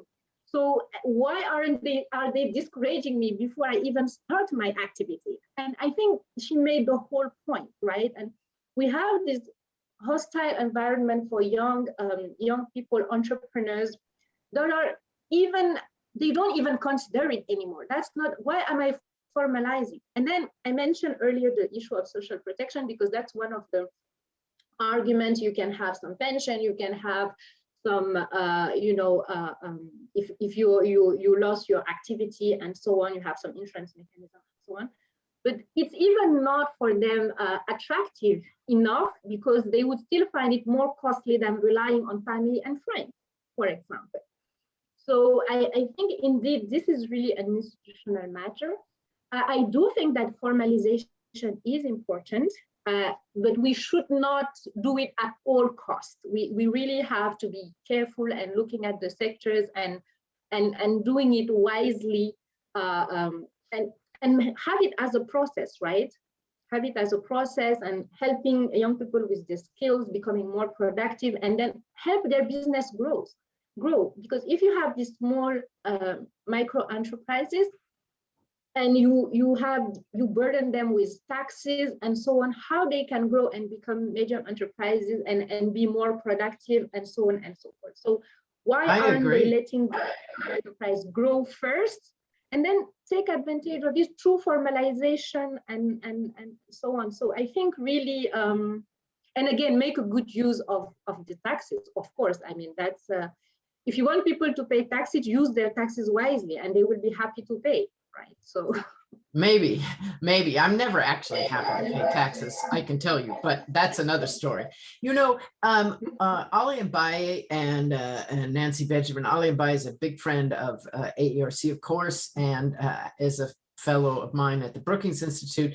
They've done some research, and so they kind of segmented the informal sector into those businesses that actually employ a number of people, but are really trying to stay undercover out of the tax net, and also sometimes they're even operated by civil servants and trying to get sweetheart deals, et cetera, et cetera. But that's such a small fraction. The most of the rest of the informal sector looks more like what we've been discussing, which is people who work for themselves or they work with their families and really don't employ anyone.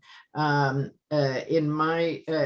we did our research for our book on youth employment in sub-Saharan Africa, we provided some numbers based on surveys across sub-Saharan Africa, low and lower middle income countries, that showed that like 90% of these own account workers, as they were called, don't employ anyone outside the family. And so there's sort of like two classes, and we need a different treatment, I think, for both classes, and we can't mix them up so much. I think that's really the important point. I did some research in 2011-12, where I did focus groups in 5 countries in Africa of these household enterprises, people just working for themselves, selling stuff or working as providing services, a barber, whatever.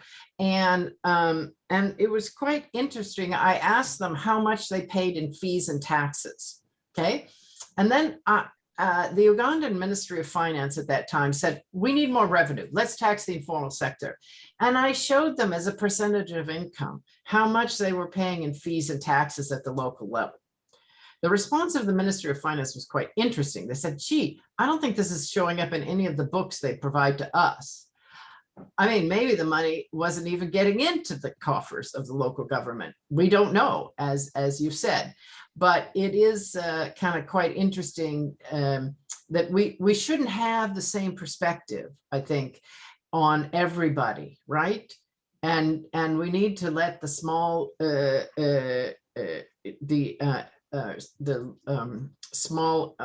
employing small earning enterprises try to grow and make a living without burdening them. And I think that's the point that the two of you are saying. That is really, really quite important. We are nearing the end. So I'm going to go around to each panelist and give you like 2 minutes to say whatever you want to on whatever question I haven't asked you, but I should have asked you, which I'm sure you have some idea of what I should have asked you. So I'll give you each 2 minutes. And who wants to start? I'll start because I have a question. Great. That underlying, I think, a question is what we mean by the informal economy, because there's an assumption here that it could be an homogeneous category, but in fact, it's quite sharply divided into a whole range of different categories. I mean, the classic distinction between own account, these are self-employed people, potential entrepreneurs, but they're quite distinct from somebody who is a casual worker, who doesn't got benefits and rights. And I'm just wondering whether we don't need to be more precise about the categories we're speaking about when we talk about informality, and how those categories could shape the way they respond to questions of representation, question of formality, will be shaped by what category they are. So that's just my kind of question that I think possibly needs to be clarified from the start. Thank you. So that's great. Thank you very much. Okay. Dr. Wisdom Akpalu, would you like to go next? Okay, thank you very much. And thank you for the opportunity. I think we should begin to rethink whether or not informality should be, informal business should be formalized, given the huge cost of formalization that currently confronts businesses, whether we should not allow them time to grow, and even if they grow, whether or not they should be formalized, if by formalizing and paying taxes, monies that they pay to government is not going to be properly used, and monies in the hands of businesses will be reinvested, then we should not even be talking about formalization. On the other hand, I think that if the process of formalization, the cost of formalization is reduced by whichever means to an acceptable level, there are a lot of benefits to businesses. For example, workers in those businesses can have more secured jobs, more secured income, can plan and have that social security. The jobs themselves will be able to, attract, get more capital to expand, because if you are formalized, it's more likely for you to go to the banks with your documents to get loans at reduced interest rates to invest in your business. But I think that for the situation we have now, where people are, some enterprises are deciding not to formalize. It is an economic decision that they are making. They have weighed the cost and benefit and have realized that the cost far exceed the benefits. That's why they haven't formalized. And also, I want us to perhaps take a second look at this theory, this notion that those in the informal sector, especially one-man businesses or sole proprietors, entrepreneurs that are in informal sector, are low and lower compared to their counterpart in the formal sector. I think those are myths. Those are not, most of them don't have truth to them, especially in some countries. So I think we should be careful if we generalize that informality means lower levels of income and poverty and all that, because that is not what I see in Ghana. Yep, and I've analyzed the statistics. They certainly bear you out. Informality goes across all the income deciles. All the income deciles have some people having an informal business. So you're absolutely right. Absolutely right. Okay, here we are. We're turning to Dr. Legere Mbaye. And what would you like to say to our distinguished audience here? Thank you, Professor Fox. I think that indeed informality has its benefit and its costs, and I think that if we can manage to find ways to formalize and have the right institutions and the right policies while we formalize to limit, I would say, the cost associated with formalization and increase the benefits, that could even help in terms of growth and structural transformation, because that's a process once again. And I would just end by saying that it's extreme, and repeating maybe myself, saying that it's extremely important to get the policies right and to implement them. I think these are key. And again, yeah, I come to a stage where I think we almost know what to do, all and everyone, governments, authorities, and researchers and intellectuals. We know what to do, but why aren't we doing it? And I think that's probably the next question we'll have to answer. So really get our policies right, our macroeconomic policies, our institutional policies right, and implement them.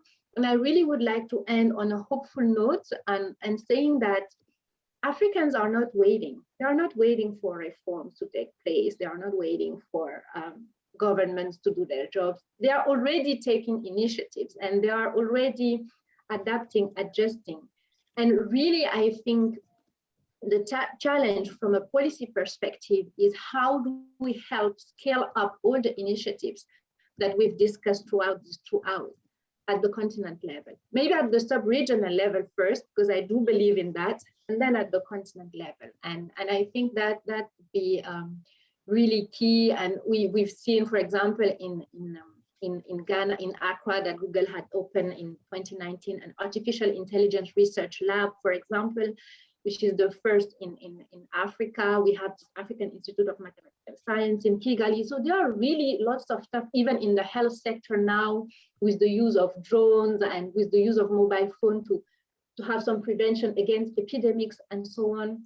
And these are still sparse, I would say, across the continent, and these are still examples. So we need really to build on this and leverage, use the digital revolution, jump to 3 revolution, go straight to the 4th one, use the digital one to leapfrog and have this so-called structural transformation.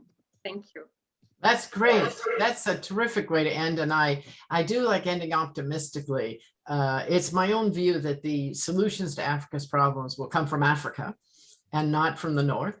And so I agree with you that the dynamism of Africa, that Africa's showing at the household and local and community level really needs to be scaled up.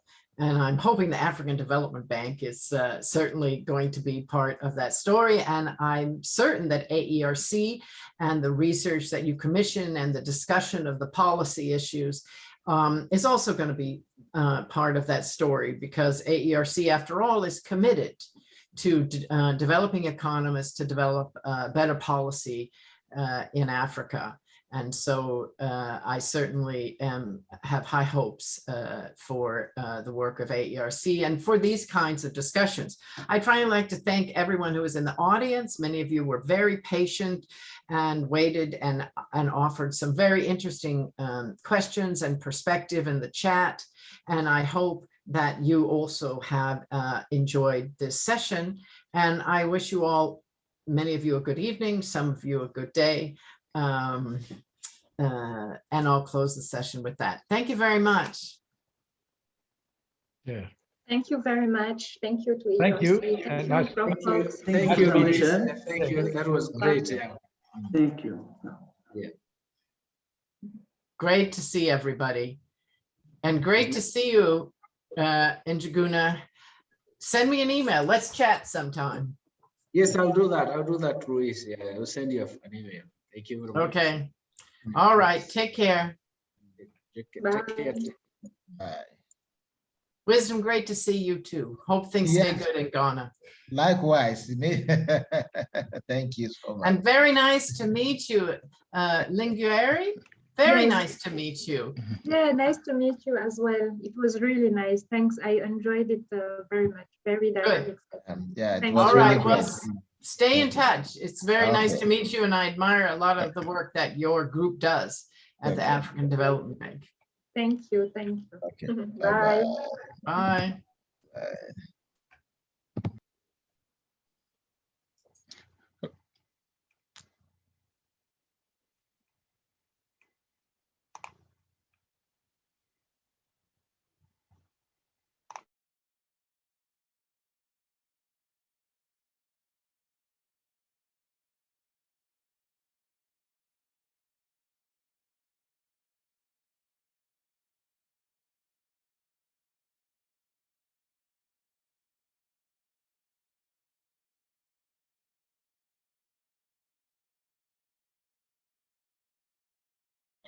But is that a group done? Taking advantage of the dynamism that we are observing in terms of automation, we should think about education of women, because we are talking about, demographic transition, and who is at the core of, the transition? Women. So we should think about, women empowerment, women education, and all of that cast on structural transformation in Africa. Maybe structural transformation of agriculture can be a solution, but what matters is structural transformation in order for Africa to mobilize, the dynamism that digitalization is bringing to Africa. A lot exists, but a lot is still to be done for a best mobilization of the benefit.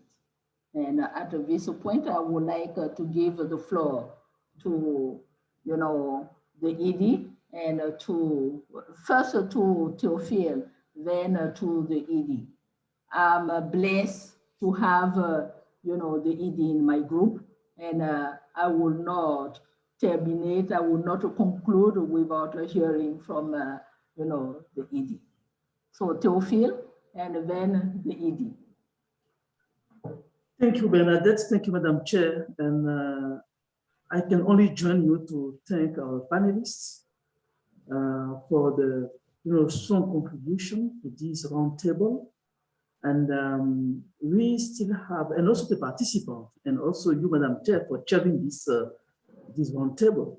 And just to remind you that we have one more roundtable tomorrow, and I'm still inviting you to join this roundtable, and we will have the closing remark tomorrow, the closing of the event, which will be given by ET, by Njuguna. So please, over to you, Njuguna.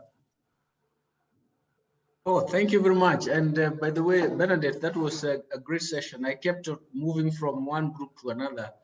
And that is interesting. We can do that in a virtual platform. So it's I was contributing to the other one. I was coming here to listening, and I think the issues around here about demography and labor market is very, very important. And obviously, when we have the youth bulge, we have had studies on the youth unemployment in Africa, and we ask ourselves where we are going.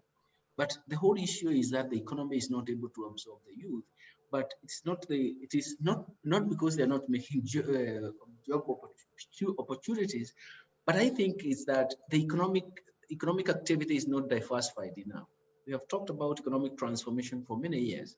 Maybe we have to ask ourselves, what is the magic for economic transformation and diversification?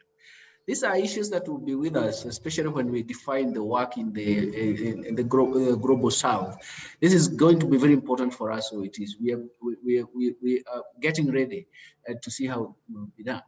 But also importantly, even with the current pandemic and the kind of consequences we are finding, economic activity, lockdowns, poverty, inequality increasing, you can see that we have a lot on our table to talk about post-COVID economic recovery strategy.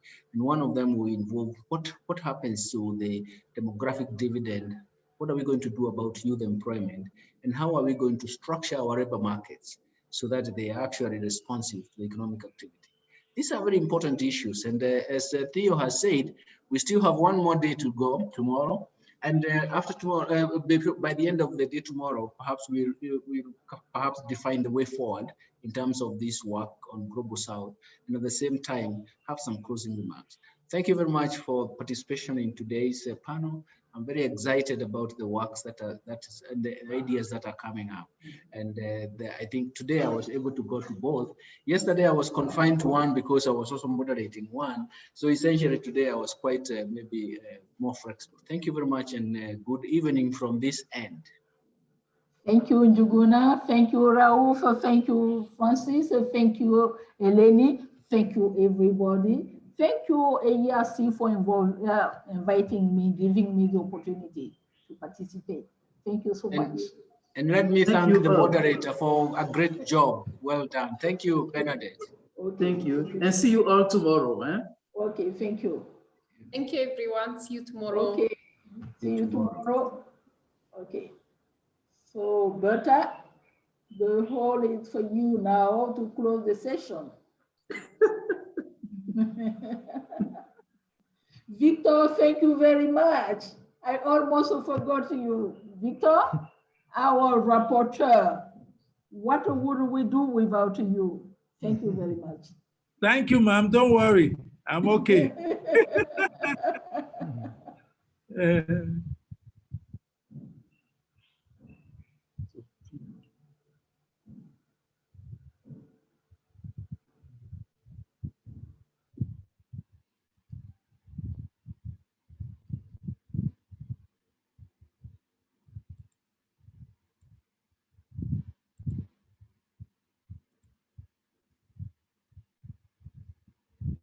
Yeah. It was great. Yes.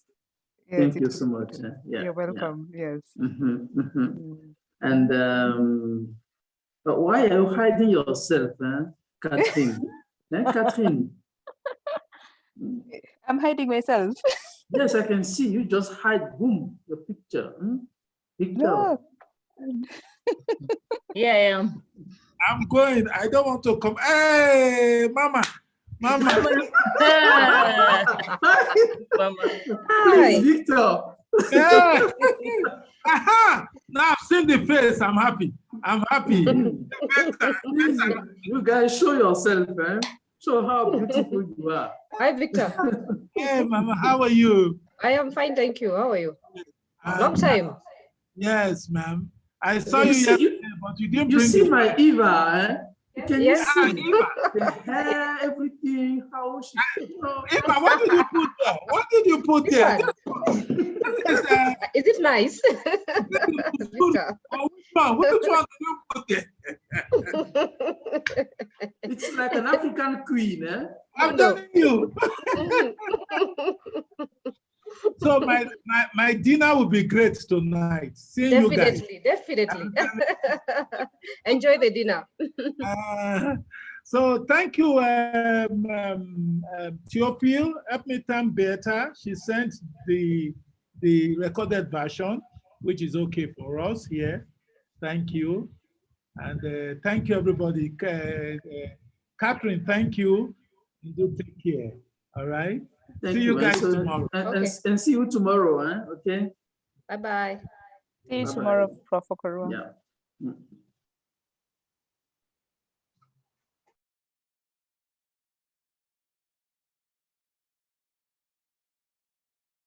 Kathy, it went on well. Huh? Thank you. It was seamless. Thank you. You saw the recordings I've shared also. Once I consolidated. That's Bata. Are you there? I muted myself. Sorry, I was closing the record. Naongea na bado recording inaendelea. Nimetoa. Oh, okay. That's what I was doing. Yeah. Oh, all right. So let's wait for tomorrow. So tomorrow, how are we going to? I'm sure tomorrow, maybe guys might be fewer. Wameanza kuchoka. But you see, tomorrow session is just on the main room, so we don't need to go to a breakout. Yeah, tomorrow at least. Yeah, tomorrow we are okay. So don't even bother creating a breakout room. No, I won't. In fact, today it was a bit confusing because me, I understood we'll just go straight to breakouts. But now the boss had wanted that they all join first the plenary room, then we move them to breakouts. See, yeah, but you see, the thing is, they first have to join the plenaries. You see, even it was even either way, they just have to, either way, it was much easier. Actually, like having one link imesaidia, because now it would have been confusing kila siku naingia na link ingine. So at least it makes more sense. You just get one passcode, you use that one. Yeah, it's true. Yeah, so I think it was much easier. Yes. Thanks, Lawrence. But theirs was also ended, eh?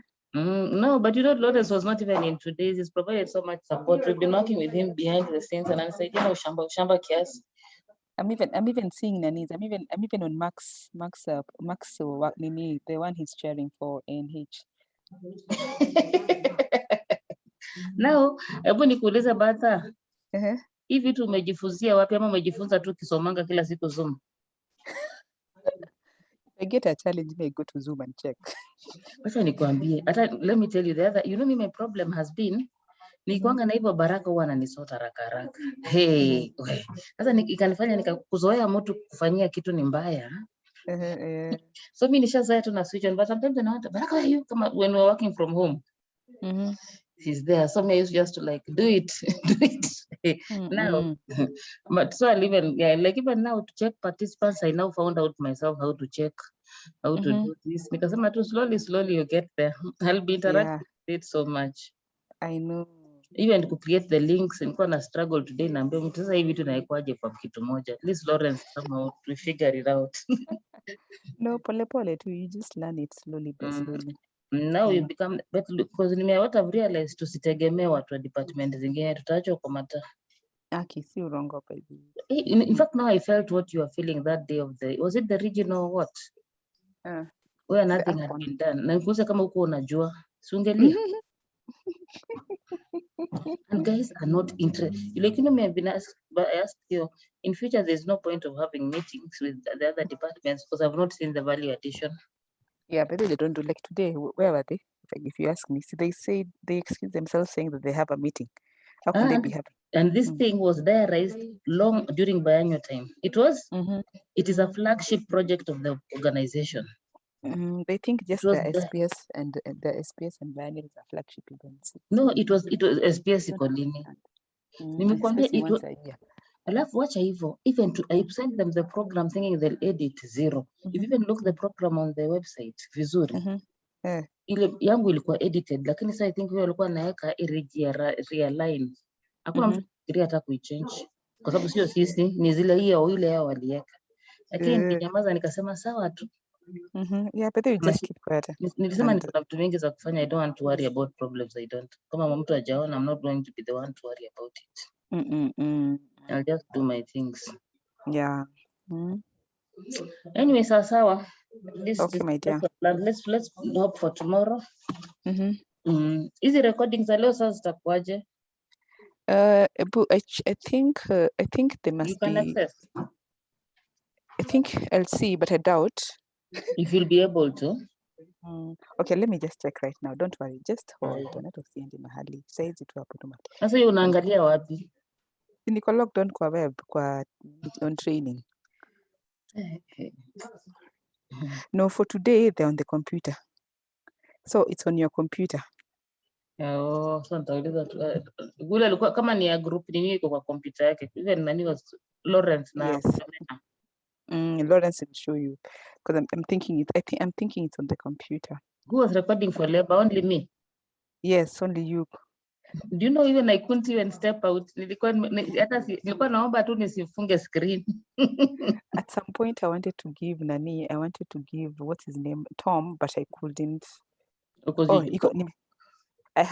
Okay, if you go to your documents on your folder on your that folder ya OneDrive, enda kwa documents. Alafu utaona Zoom. Kwa documents. Nimeona Zoom. Click open. Or click it open. Click that folder open. Utaona nini? Kuna recording. Kuna si ndio? Ni ndio yangu sasa hii ama ni ya nani? Hiyo ni yako Oh, thanks. Sasa nikifungua hiyo if you want to share, it, right click and then do the share as you do on OneDrive. Right click and then you'll see the share button hapo juu, and then you click it you can share it as a link. You know how to do it. Stop nasema recording. Inasema bado recording. Acha nirudi kwa hiyo breakout room. Just hold on. I think even on my end is still saying that. Hold on. Let's go back to the breakout room. Gani? Lakini ulikuwa gani labor market? Kwa labor market.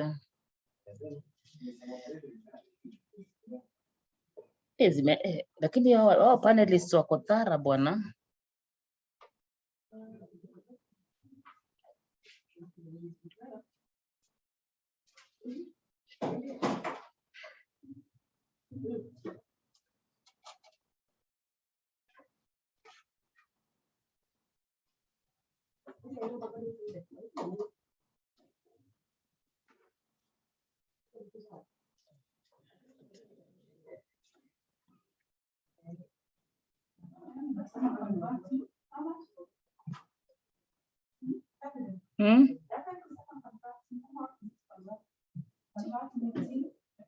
Sasa wewe naye anataka bado kuingia kwa mkutano kufanya nini? Kathy, it's not recording. It's still saying it's recording on your end. Oh, sijaangalia. Let me go to the No, it's recording. No, I've gone there, but I've seen there's nothing recording over there.